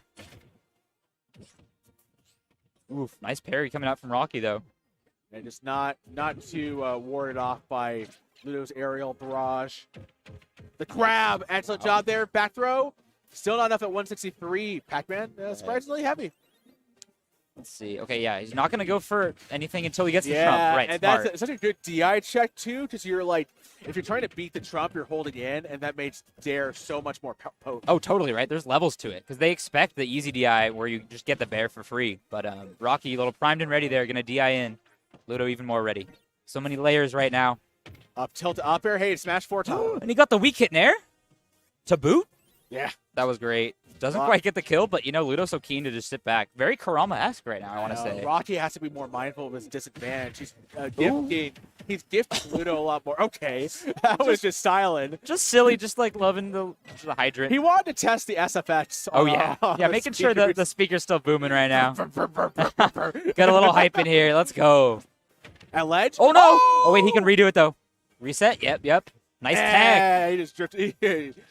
Nice little soft landing. Yeah. And he's still hanging in here. Rocky playing out of the corner. This Uh-oh. is definitely looking at Ludo's favor. Rocky Yeah, this really is- trying to do his best to stick around winner side, but Ludo, I mean, again, not at all freaked out at all by the situation. Oh, Letting totally. Rocky just kind of like entomb himself if necessary. Avoid the dare too. I think that might have been a little bit too aggro from the Pac-Man man. Oh, no. Forces This is corner. definitely up smash. You know, any per kill percent at this point. Ludo's got that thing on him. Those Yeah. capes are out. Oh, and there we go. Is it man! gonna, yep, there we go. Loop, and the swooping back air is going to seal the deal. Nice. And I want to say that second game there, Rocky fought it a lot more closer, kept the game more within his range, within his ability to win it. Definitely like keeping it close for sure. Ludo just having that matchup knowledge to the T, literally, no pun intended there. But Yeah, and just able to just not get caught up in like Pac-Man, just like blender, caught up in the sauce. You know? Yeah. It's tough sometimes to like, you know, get yourself unglued from what Pac-Man's doing in his advanced state. That's why the character is so crazy. yeah, And we see, players like Rocky, players like T able to just bulldoze their opponents off like one or two bonus fruit interactions. oh totally. And Ludo won. He threatened consistently in smart ways. Right. He played against Hydrant really well. He Exactly. knew what to do in a lot of situations. There was one time where he did like spaced landing fair drift back on it, and he popped the Hydrant up right where Rocky's Ooh, iframes yeah. from Plat were gonna expire. Oh, kind of like to set up a ledge trap too. Yeah. That's Hey, you know what? I was talking about SoCal players, and here comes Justice now hailing from SoCal. Oh, that's right. I was gonna say like who's SoCal here? I thought they were Yeah. PNW, but yeah, recently Justice moving to SoCal. And he's been terrorizing the locals in Los Angeles with his Min. Oh, is that true? Is he getting those Yes. top 8s? Let's go. You love to top, see top it. 8, tourney wins. Tourney doing- wins, bro. yeah, Okay. You know, trying to show SoCal what they've been missing out on Oh, from yeah. the come up of players in the Pacific Northwest. But just back to show his growth. He's learned a thing or two from playing around in SoCal as well. Totally. And you love to see it, right? Like, so many stories we hear these players, whether it's like for college, just like moving to a new region to test the waters, but seeing success somewhere where maybe the playing field's a little more, not better per se, but different matchups, right? You're not expecting some of the same matchups you're used to. And that's why I honestly do encourage people to try and travel if it's within their means. Yeah, totally. Like, Please you know, do it. it's tough because often it's a big ask and it's like travel can be costly Yeah. and it could be an ordeal and you may show up and get seeded to play against the Duck Hunt round 1 and it's just like, but sometimes being stuck and playing the same people over and over again for months on end, it's a different kind of hell. Yeah, it's definitely, it feels bad, stagnating. You feel your play plateauing at some Yeah. points, but sometimes it's just matchup checks. Sometimes, players better player you.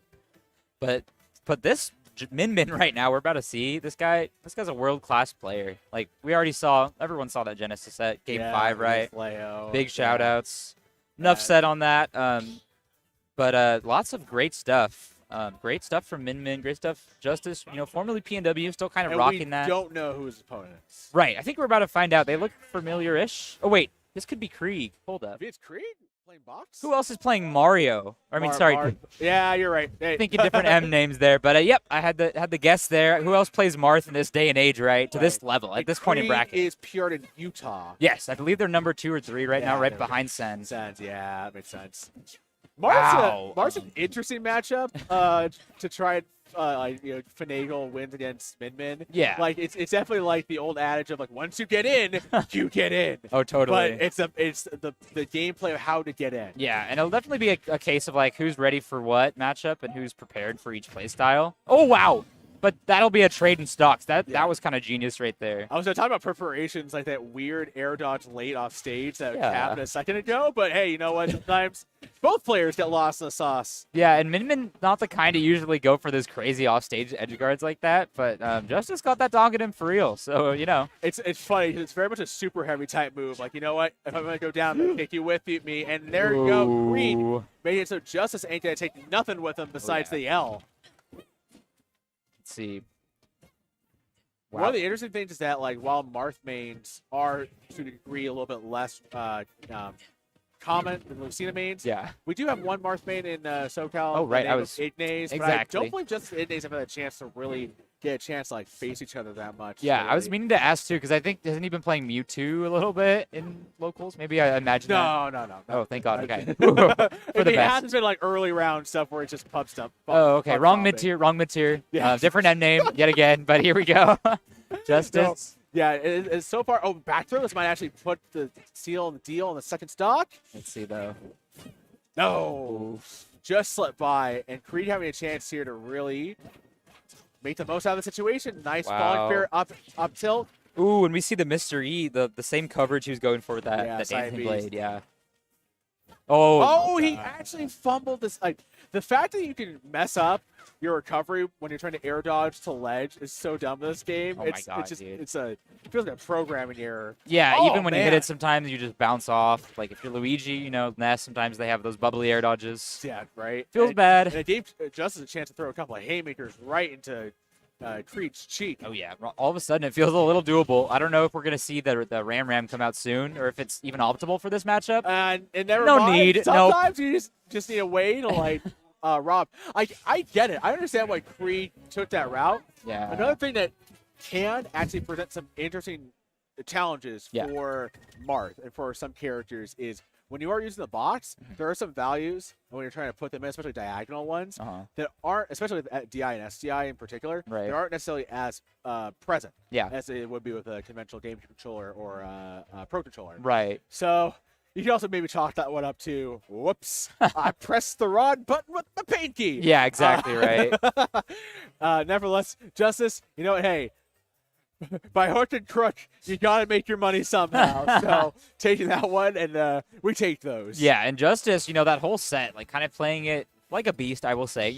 Great props there, even from stock 1. He was about to lose his stock, got that up B, upbeat. That tiny little hitbox, you know, it's not going to do too much damage on neutral, but when they're not expecting it in those tiny situations off the stage, might as well go for it. Who's going to I will say this is that Justice, contrary to some beliefs about the stamina of Min mains, their ability to kind of withstand and persevere, has gone several marathon game 5 sets in the region. And we also talked about his set with Leo infamously. Oh, of course. He's definitely a player who's trying to figure out ways to like avoid getting the players downloading him game 2. Oh, totally. And so far things are kind of good. He's keeping Creed at the distance you want to keep him when you're playing mid. Oh, and Ram's out, and there goes the megawatt swap. That was so sly how he got that one out. Yeah, and it seems like Justice playing with his newfound confidence game 2. Like going into it, you know, he's setting up his game plan, realizing what he was dealing with playing Krieg, and maybe slowing it down intentionally. And he's got these mix-up coverages, so he doesn't get crossed up as much down air to this dancing blade, but he popped out. Oh my That goodness. was such a bad air dodge. Why are you American air dodging, I know, Justice? literally. And all these players, what is it with P&W players and going for the F smash at neutral? I love to see it, but getting punished a little bit there. Krieg ending up on top here. Game 2. And when you end up on top, sometimes you get beaten up down below. That's the Ram. The That'll big, get big, ya. big megawatt. Oh, Megawatt, there. you're right, sorry. Oh, that's all good, man. It's a bunch of funny names. Yeah, plenty of arms to be Who learned. plays here. arms? Yeah, Anyway. I wish there was a sequel, dude. It looked like a fun game. I Yeah. kind of missed the boat there. I love being able to like, throw out a hitbox, drifting towards ledge, and then be able to get back to ledge. Out deep the Ooh. Creed. Sweet. But no spot. options there. Yeah, Krieg just ready and willing to catch that tipper bear. Great stuff. And I love he's been going for that the whole game. Just reset the ledge situation, kind of like what Proto does too. Yeah. Regrab ledge and get that hit. And you understand why we went to Battlefield too. It gives Creed some chances in order to like force bad options from Justice. Oh wow, and he's still safe. Wow, that dancing blade did not look too safe there. But Krieg playing so These well. are bad whiffs. You can't afford those though if you're Creed. Yeah, And he air dodged in too. definitely playing a little scared here, but he's still got his resources. Nice, great timing with those side Bs. Yeah, great delay, and then Uh-oh. force him up. Make him climb the ladder of up air. Not quite. Oh, he was cooking something beautiful there. I really wanted to see that tipper up tilt. And Creed has to be careful. This is the last stock of winter side. If he's a little bit too gallant and or maybe a little too goofus, I should say, he's gonna find himself on the losing end. Yeah, good recovery there. Oh, and just like Krieg, great dash, F tilt. Wow, And Justice. that was gallant. Yeah, literally proving it, like saying it aloud there with this gameplay. Like Krieg, one of the emblematic Marth players in the game now. If you want to learn this character, you gotta watch what this dude's doing. Great stuff, and I hope to see him do it just as well throughout the region. You know, like I remember MC Polo originally his premise for the idea of major upset was like, let's bring all these low tiers out to a tournament. Let's fly out, you know, Peanut. Unfortunately, Yeah. not able to make it this weekend, but we do have Major, the namesake himself, the Ganon main. We just want to see a variety of characters. And totally. I think it's cool, especially in this game with the ability to have 80+ character specialists operating at one time, especially in our great country. Right. We also have international talent flying in. Oh yeah, too. totally. Yeah, totally. Mexico coming through. You know, Team Mexico mostly, at least with Leo and Big Boss, I believe, going to be here. And Spargo. And Spargo, totally. Yeah, thank you. The 3 holding it down. Unfortunately, you know, the rest not going to be able to make it, but it'll be hype. Hey, we're going to have ourselves a blast here at Major Upset this weekend. Thank you guys so much for tuning in and being a part of the celebration of the Smash scene. Oh yeah, and thank you for commentating with me today, Fro. This is so awesome. Love Of course, this. come over. Going into Game 3 right here. And switching up to Hall Bastion, which I think is a smart move. Like, I think the Triplat's a bad thing to leave open if you're Justice Game 2. Oh my gosh. Krieg was he wanted it. He was thirsty for it. Right.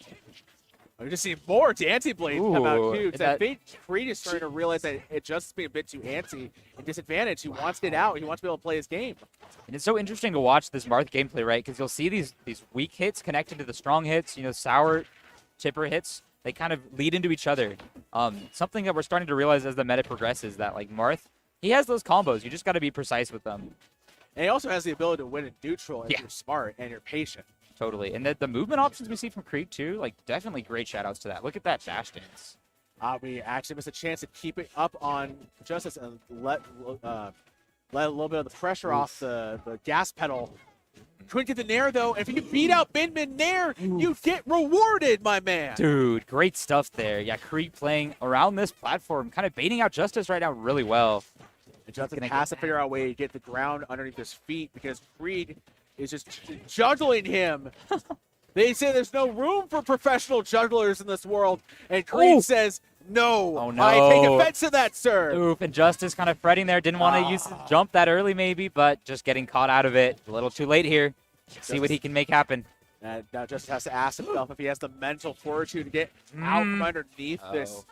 He's just going to do it. Oh, my God. No jump again. Yeah, Oh, that feels man. bad. And Creed with a dominant return in game 3. Wow. Justice, unfortunately, just not enough to keep Creed on the back foot. Couldn't really get to play his game. And Creed doing a great job of navigating through Min-Min's early salvo of options. Right. And great props to Krieg. You know, great showing in that set. I did want to commend Justice, too. Like, that matchup, as I was realizing, like, it's so hard to get things started, right? Like, with Min-Min, you're going to want to start hitting nairs just in neutral to, like, get space. But once you get that space, you're kind of boxed in against Marth. You can commit to anti-airing more with Min-Min, Yeah. trying to get the angled up arms. But the thing is, if the opposing Marth is able to figure out how to get past the 1 or Right. 1-2, it's like I said at the start of the set, when you get in, you get in. Yeah, there's no And you going have- back. And you have to be comfortable going off stage and killing Min-Min. Yeah. And Creed, my man was swimming. He was in the shallow end. He was like,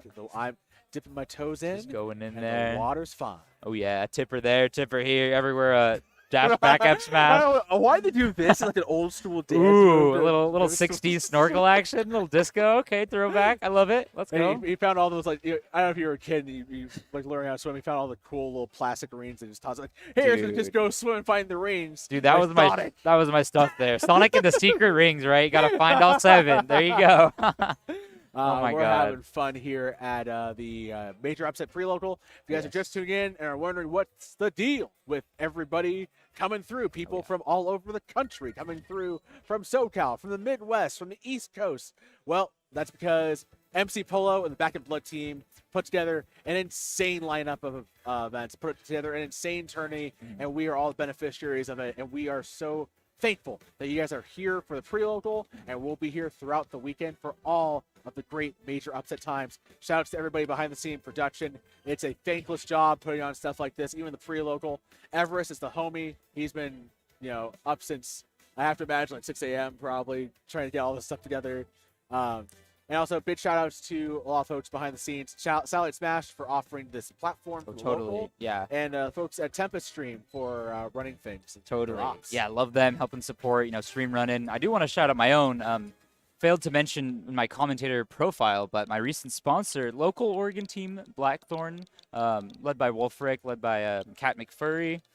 Great TOs, a couple. Love that, sharing the love with their scene. Just holding it down, and they'll be running bracket, I believe, most of the weekend for Ultimate. So it should be pretty sick. Shout outs to Wolfric. Doing great stuff, along with Everest too, and everyone else running the scene, as you mentioned. Like so many people sir. behind the scenes. We got to give love to, Yeah. Oh, sorry, not Black Force. It's Blackthorn? It's Blackthorn, but I think you can just put Thorn for the like, Thorn. yeah, thank you. Appreciate that. Totally. THORN. Totally nice. Yeah. We'd love to see it. Yeah, shout outs to Stream Runner. Thank you.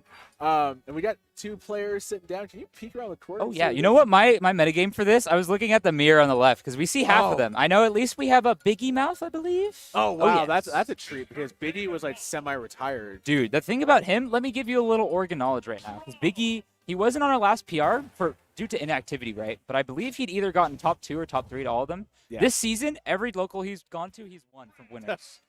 So that just goes to show, better than a lot of these players that travel out to tournaments, or at least in terms of set count, not in terms of playing ability. Let's see today, though. We got a Luisito, also from NorCal. Yeah, back Coming on screen. We had watched him handle Vidrocker earlier. Oh, wow, really? this night, Nice. yeah. That seems like a crazy matchup, too. It's interesting. This one's also very interesting, and I think it's one of the matchups I've seen Zombie cry about. Yeah, I mean, fairly so. I mean, he's got a Lucina counterpick for it now. Hopefully, more hope for the future. But this ain't Lucina. This is Rob himself. And Biggie Yeah. Mouth definitely a lot of hope for the character. A solo main, not the type to mess around with secondaries unless he's simply memeing. He's got a mean DK. I'll say that. But here we go. He's playing the neutral really well so far. He's trying to get the set play that like is ideal for Rob in this matchup, forcing Game & Watch to overextend. Yeah. But that's the thing. The question is, can you get Mr. Game & Watch to overextend? Is that a game on the Mr. Game & Watch platform of gamers back in the day? Yeah. I don't think so. Ooh. It's a very big ask, and it basically almost ask for human error. And not that much gyro play coming out to start, but maybe now with him at ledge. Let's see. Oh, nice nair from ledge though. Yep, that's going to be the quick. Reversal. Easy reversal, easy revenge Totally for right. Luisito getting the dash shot to force Big Mouth out deep. The laser, Luisito had that scouted. Wow. Double bears, Franklin out twice. Nice. Put yeah. it all on Franklin. Yeah, that'll be the Franklin coming out, and Luisito turning this first stock, turning Biggie's first stock onto its head there, switching it up. And this Big- looks like it'll be a tough comeback here, at least matchup-wise. Yeah, big money moves. Oh, and of course, Bucket, which definitely reduced a lot. Rob's attempt to get back into there to nothing, to dust. Right, and I believe matchup The experience-wise. Grayling Nair beat out the active hitbox for Gyro. That's wild. Yeah, wow. That's pretty silly. We're going to see a ton of those, I'm sure. A lot of weird up B interactions. Yep, just as I say it. Right? That was just an insane, like, berry option for game one. Yeah, almost a little commentator's curse coming out. But Luisito riding it out here. First stock, uncontested. And he's playing this matchup so Oh, confidently. yeah, right. I believe he's played a lot. I don't know if Luis still plays Raw, but there's the H3K, very prominent Yeah, NorCal there's player. PR NorCal. So, Let's see. and you have to be able to like have a game plan against Rob if you're hoping to succeed at a semi-notable level. Oh, totally right. But nice. Oh, different timing on the nair there. Able to catch He it. risked it, but Yeah. again with Game Watch, is there a risk sometimes? I don't know, Como. What do you think? Well, hearing from some of my Game & Watch competitor friends of mine, on the ledge he's bad, but every other time he's going to be winning. He's like set play Character wise. that did like ledge play like with the best. Too. Right. That's a funny thing to put. Back throw time? No. Oh wow! So for a second there, I thought there was gonna be back throw just to avoid the positioning for the grab was. 'cause Oh, he wasn't yeah. able to get the platform extension for the Tombstone Pile Driver up throw, but it still worked. I love that To this name. Game & Yeah, Watch. I'll be calling it that now. I don't know if that's the official name we're running with, but Yeah, I mean, I'll be taking that for the future. You have my pass. Oh, thank you, have thank my you, son. You bro. have my blessing, my son. My dude, thank you. We love this. We love this. You love to see it today. But here we go. It's old school pro wrestling reference. Nevertheless, we love our wrestling. We love our Smash. We love these fairs from Minnie Mouth.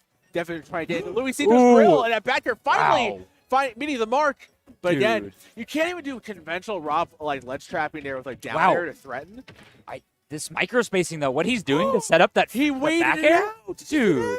His micro like dashes. He'll turn around, down tilt, grab, and just like switch it up at the last second. He'll never be ready. Did Luisito Just like give that. and another tombstone? Did Luisito give Minnie Mouth too much time to start to figure it out? I believe right now, yeah.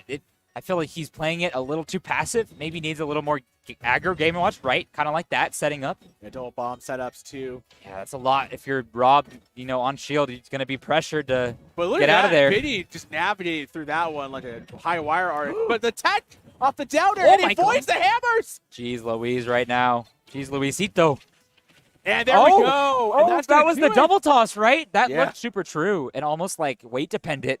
It was like just the right moment in the crest of Luisito's height jump height. Right. Jump height. Very that well he was- said. Yeah. Yeah, because it looked like he could have almost upbeat out, right? That like early on, want to say like frame 5, frame 6 out of shield And you feel like he would have escaped the gyro toss, but it just caught him by the toe. Oh yeah. Catch a tiger by a toe. If he hollers, side beam to the Bloodstone. And let him go. Luisito upset Moxie. Whoa, that's a big I'm upset. hopping out of my chair for that. That's some real stuff right we there. gave ourselves some. Oh, sorry. I some- think my some cord's insight. also on you. Oh, no my bad. worries. We're all good. We good? Yeah, cool. But going into game 2, that would explain a lot. This day is pretty And we're still ripe in with upsets. pools. Yeah, this is just day 1 right now. Day 1, not even top 32. That's pretty crazy, but definitely great stuff. Luisito, from NorCal, got probably some Wolf knowledge. Everyone's played their Wolf, their local Wolf I mean, here and there. Cal's got some great players. Oh, yeah. So Totally. I am Big not that shout-out. surprised. Luisito now forcing the fish to the ledge, catching the jump off the 2.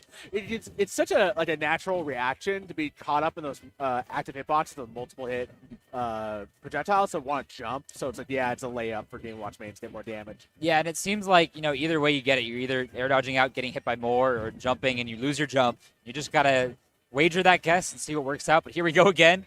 Also, Stuck in the time loop. And Luisito was also engaged in a strategy in neutral that I see implemented a lot by SoCal Game Watch main Monty. Excellent buried S Ooh, smash yeah. there. Shout out in to which Mont. You just get away with a lot of just dashing back and forth on the ground. It feels weird because it's like, wait, don't you have some degree of startup or commitments with Game Watch? It's like, no, No. out of run you don't. You can do whatever you want. Right, and you can jab their shield. You can dash back, maybe even grab a little bit after the jab.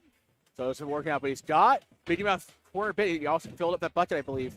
Wow. And yeah, Biggie Mouth playing this from behind right now. And I bet Luisito has the bucket percents memorized about what to do and when to wheel to whip it out. Oh, I hope, right? Literally, all these gaming watches we're seeing so much different with playstyle. Oh, no. Oh, my God. Rock to the hard place. That's what Gyro set up, and Luisito fell right into that trap. Jeez.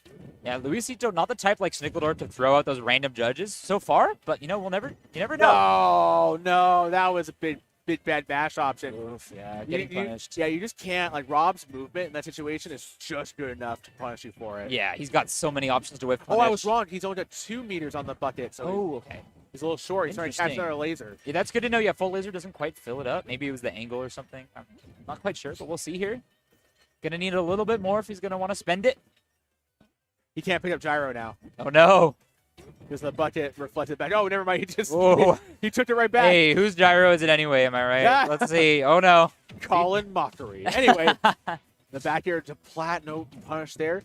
Luisito's trying to just sit back, and I actually feel like playing into Biggie Mouth. Oh, no. Wow. And this matchup right now feeling super swingy. Like, both of these games so far, either player going to get their advantage state to work out.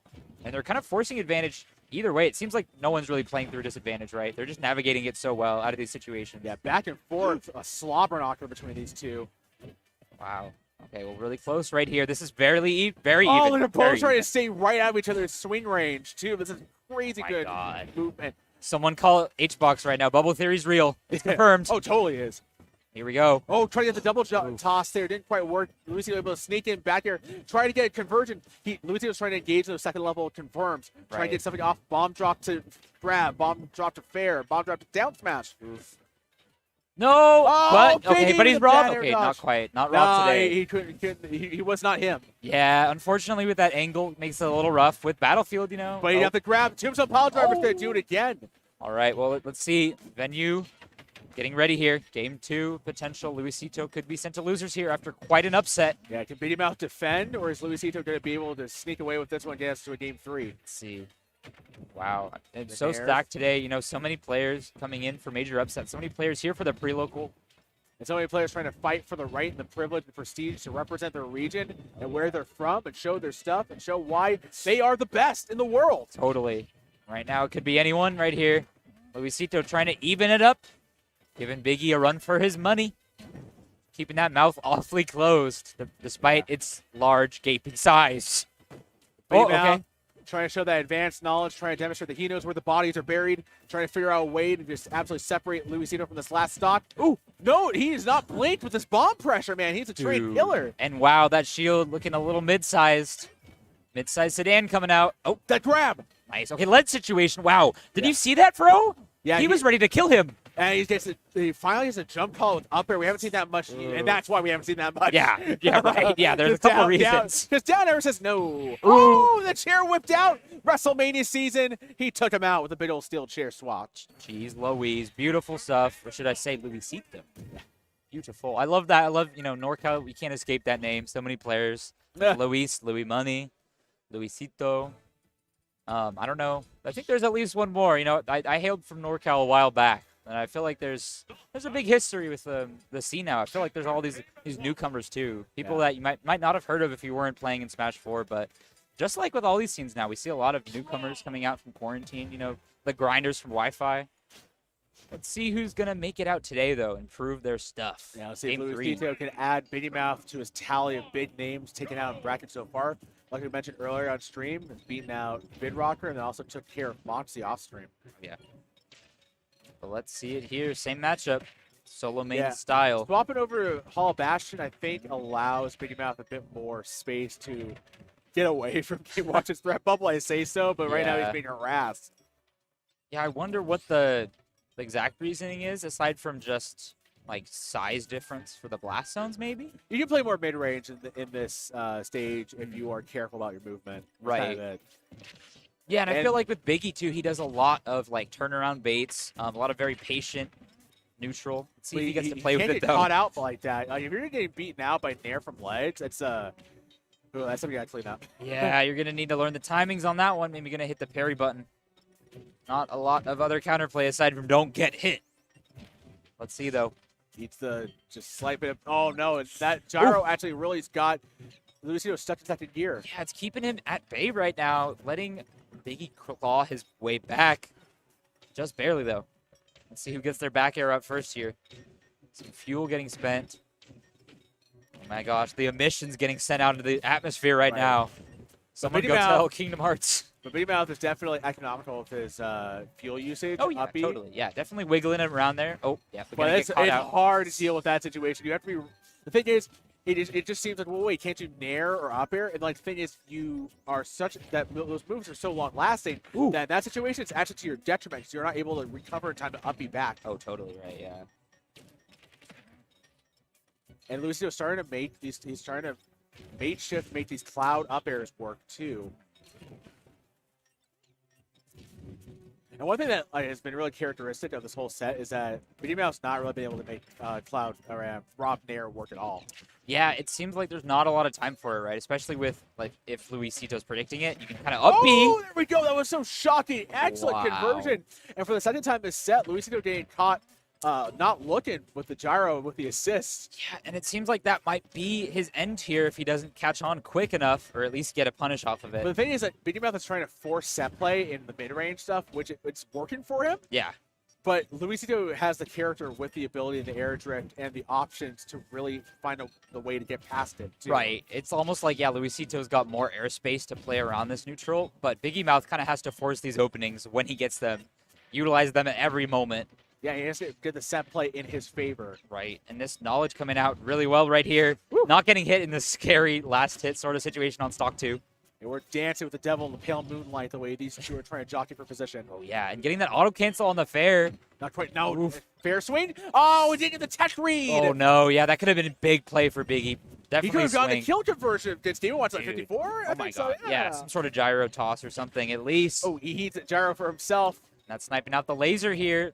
Almost like no! Luisito's able to say, not fun for you, is it? Yeah, yep. Gotta play my way, no matter what. Play to win out here.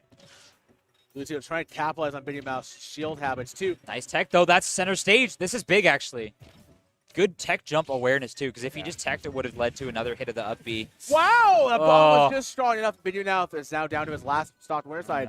And Luisito's really dragged down the pace of this game because he's refusing to let Biddy Mouth play the mid-range. And Biddy now has to kind of break the zone and get in. And he's resetting the ledge here. Oh, was that a gyro toss combo? Okay. Luisito getting a little privy here. Kind of learning the ways of the Robert.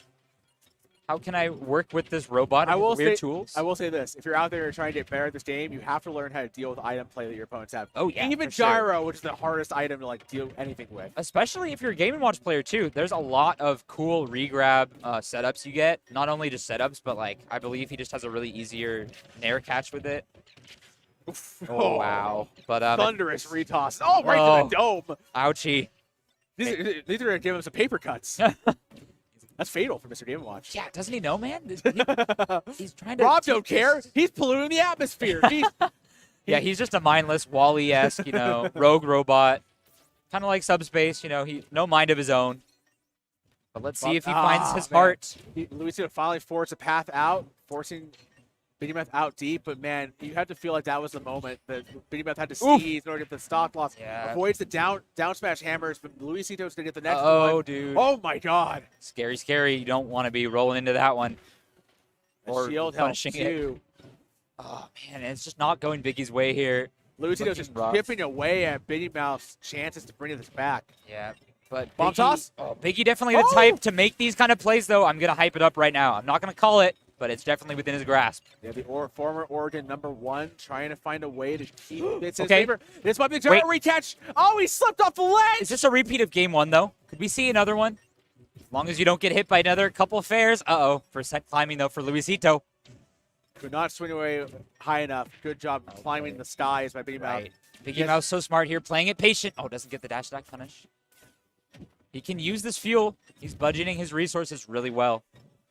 Now, Luisito has to think about where he's jumping in space because Biddy Mouth is starting to catch him and react to these jump fairs. Yeah, and Luisito's hitting that shield now. He's not getting hit by this out. I also love the back air usage there because he knew that gyro was going to cover his behind, literally. Right, but that pebble. Oh, no, grab! Uh-oh. Oh, man.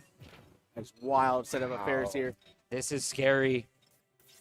Both players hanging in tough, trying to force a path of Oof. victory. Bomb drop, but not the explosive finish. Luisito Oh, was just looking throwing for. it out. Doesn't need Oh, he it. missed the grab, but instead he's able to cover his mistake with panic up B. Nice. Oh, goes for it. Okay, Gonna reset, go up to the reset. top of the other side of the stage. Nice. Oh, he doesn't get clinched there. Not hit off the bad ledge. spray for Luisito. Uh-oh. Throws out. Okay, this could be everything, dude. Stop! You're Oh kidding my me. You're kidding gosh! me. I knew this was potential for happening, but Biggie making crowds turn up, making heads turn right now in the venue. Such a chill set in the environment. Completely switched right now. We saw Biggie get one of the That was craziest. so tense, Dude, too. oh my God. And just Minnie Mouse just showing the people out there that he is still him. He's him. He's him. He's made out of tough steel. And He's if you didn't know about him already, resilient. dude, you should know this name. Remember the name today. If not, this weekend we'll see lots of great plays. You know, Biggie Mouth, he's gonna make a run. I'm sure of it. Yeah, that whole set really felt like it was Luisito's to win. Like yeah. just consistently, he was, just able to smother and throw hitboxes and get fairs to work out. But as soon as Biggie kind of just managed to keep on thriving, keep on surviving, But here we see not a run back, but we see Mr. E coming back on the setup. Okay. yeah, we're still got Is this more still- pools action. Must I be wonder winter if semis. I wonder if it's a pools qualifier. Oh, This is the pools Nice. Okay, qualifier. so Cool, getting cool. to the end, sort of this Yeah. sort of bracket. Was the last one pools qualifier too? Okay. Oh, nice. Okay, so Yeah, that'll so be Minnie Mouse top 16. nice. Yeah, great stuff for Biggie. You know, getting the upset And on the Luisito upsetter. still has a chance to go on a run and lose that Oh, top totally. 16. Yeah. So. I mean, like with the push of the run he's already been on today, like getting that Moxie win, of course, earlier today. That's gonna fuel you. Like those kind of things, just having the potential for, oh, I'm playing like this today. I could do this. yeah. We'll see them later, hopefully. But right now we got, I believe, Fizmint and Mr. E. Yeah, Fizman trying to push the Shulk meta. The Shulk propaganda, I believe. But yes, yeah, Shulk, a very good character. Fizmint, one of the premier players. Getting a ton of good wins in the past year. They've been flying out to a lot of majors, actually. Yeah, If you haven't heard of them. one of Ewa's top reps, right? Right, I believe, correct me if I'm wrong, P&W, but number one in Ewa. Ah, Could be. yeah. Definitely trading that spot, though, switching it up with Slushy a lot, with Cattail. Top three, definitely in contention all the time. But Fizmint, he wins those locals. He performs in region, out of region. I believe his run at Daddy's Den definitely went pretty far as well. Getting top 5, top 3 in the heavy Yeah. bracket. That Shout- Ridley looking nice. Shout out to Cal, Big Daddy Nom Nom himself. Oh yeah, I'll be doing comms with him this week. dude, no Major way. upset. Oh my Yeah, God, that'll be instant bookmark, instant add to my watch later. for Can't sure. wait for those. I think this will probably be my last set for this block, because if For I still sure. need more comms for this block, I might go grab Krogan. Oh, for Just sure. to Yeah, go for definitely. me. Yeah, that sounds good. Yeah, you've been holding it down for a bit, Definitely deserve a break through all these hype matches, I'd say. But let's see. Getting into this, we got swords coming into play. I do want to double check though, because I remember hearing. I think Mystery actually did move to Seattle. I could Really? be mishearing that. I don't know if That'd it's a be cool for recent the thing or West if it's Coast. We see him more often. yeah, a lot of these like top players from either Ultimate and Melee, we see moving up to P and Dubs. We saw Plup, moving up to Bend, Oregon, I believe. We hear murmurings of Ginger, the top Melee Falco, coming to Portland. It's the place to be, man, especially now. We'll see. Oh. Yo, where does what's up? Oh yeah. Anyways, sorry, just a little technical discussion there. We're just chatting it up here, getting the players all ready. Oh yeah, this is the last set. For sure. Yeah, just clearing things up. Thank you. This Yeah, for sure. Yeah. We'll definitely be switching it out. I believe top 32 we'll be seeing some hype commentary next. I believe we Yes. have at some point Arbiter today. Maybe. shout out to Arbiter. They're playing Uno. Oh, let's go. Is that what they're doing to the Yes. table over there? Oh my God, it's always some crazy card game. But here we go. Last best of 3, I believe, or maybe what? I'm not even sure. Let's see though. It's gonna be Maybe hype. best 3. Okay, yeah, definitely So confirmed. winner of this move out of pools, but obviously Mr. E, kind of the betting favorite. Don't know if we're doing bets or predictions in chat, but if we are, hopefully you have some time to put in your bets. There's some channel points here on the Satellite Smash stream. Oh, yeah. Nice spot dodge to Jeez. jab. That'll be an opening right there. Yep, we'll take that. Schultz, the best character in the game. Spot dodge jab. Oh yeah, and that proves it. There you go. Switching over to speed. Uh-oh, this could be... The drop dares there was so robotic because of speed art. It was very funny. Yeah. Yeah, just the way he, his, air drift shifts. It looks so silly.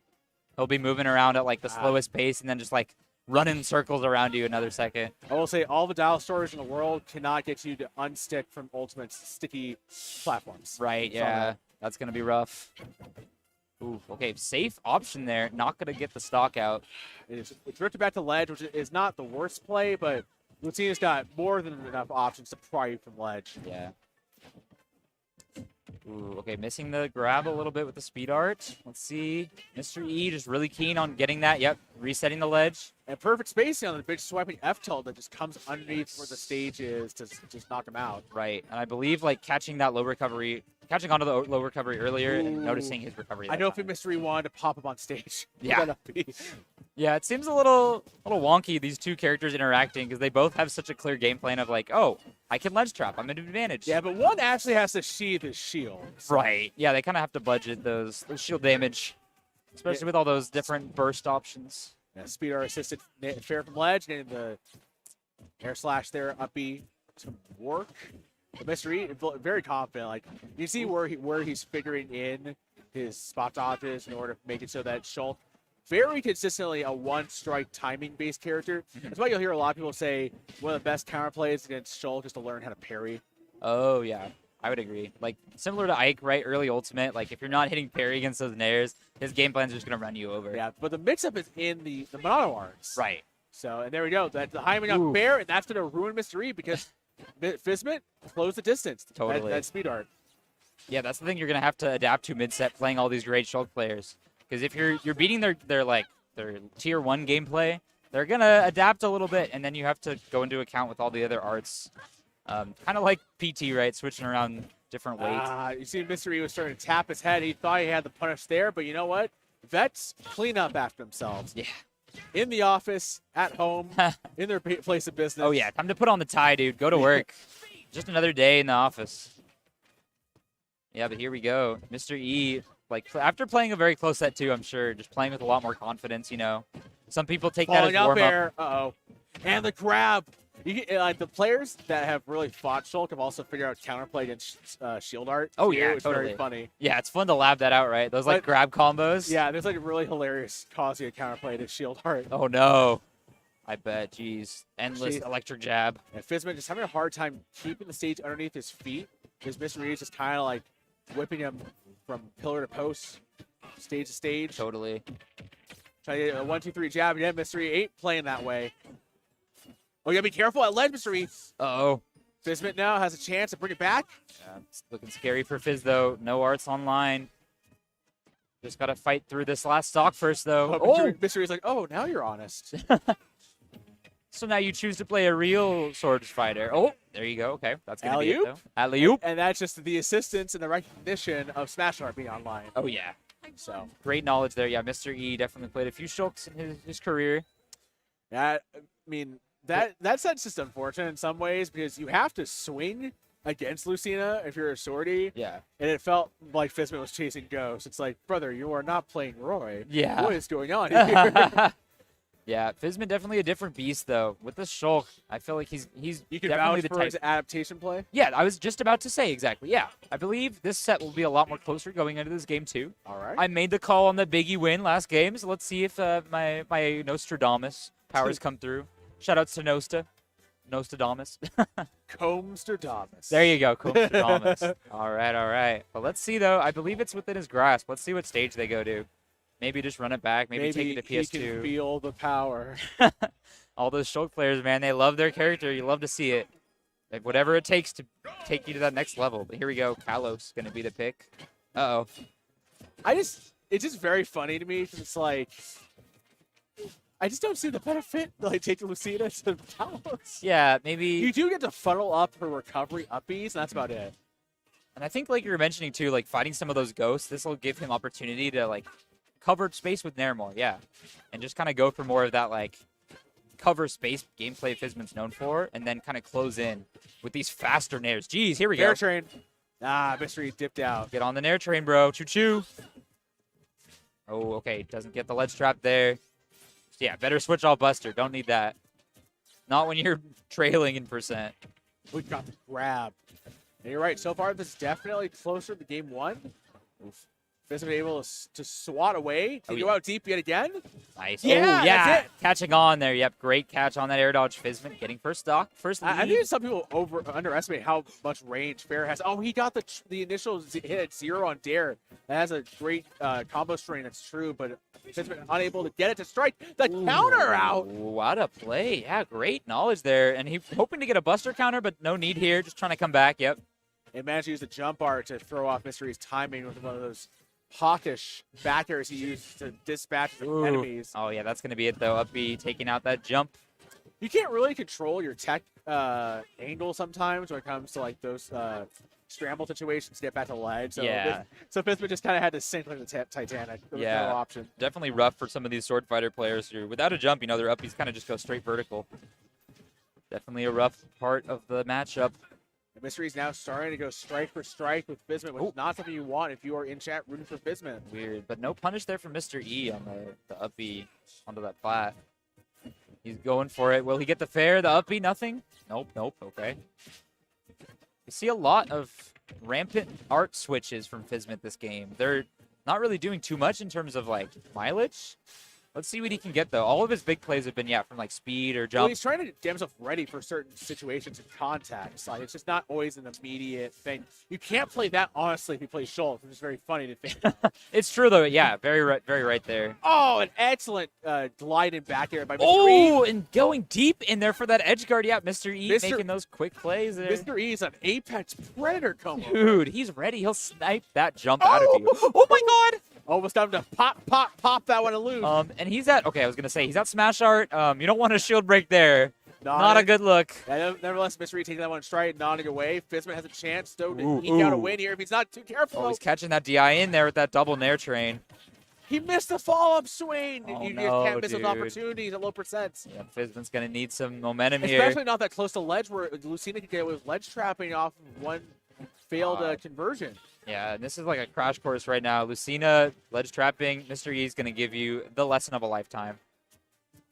Wow. Oh, my goodness. He has obscene stars. Ooh, nice, dude. Okay. Out deep again. Back air. On the hunts.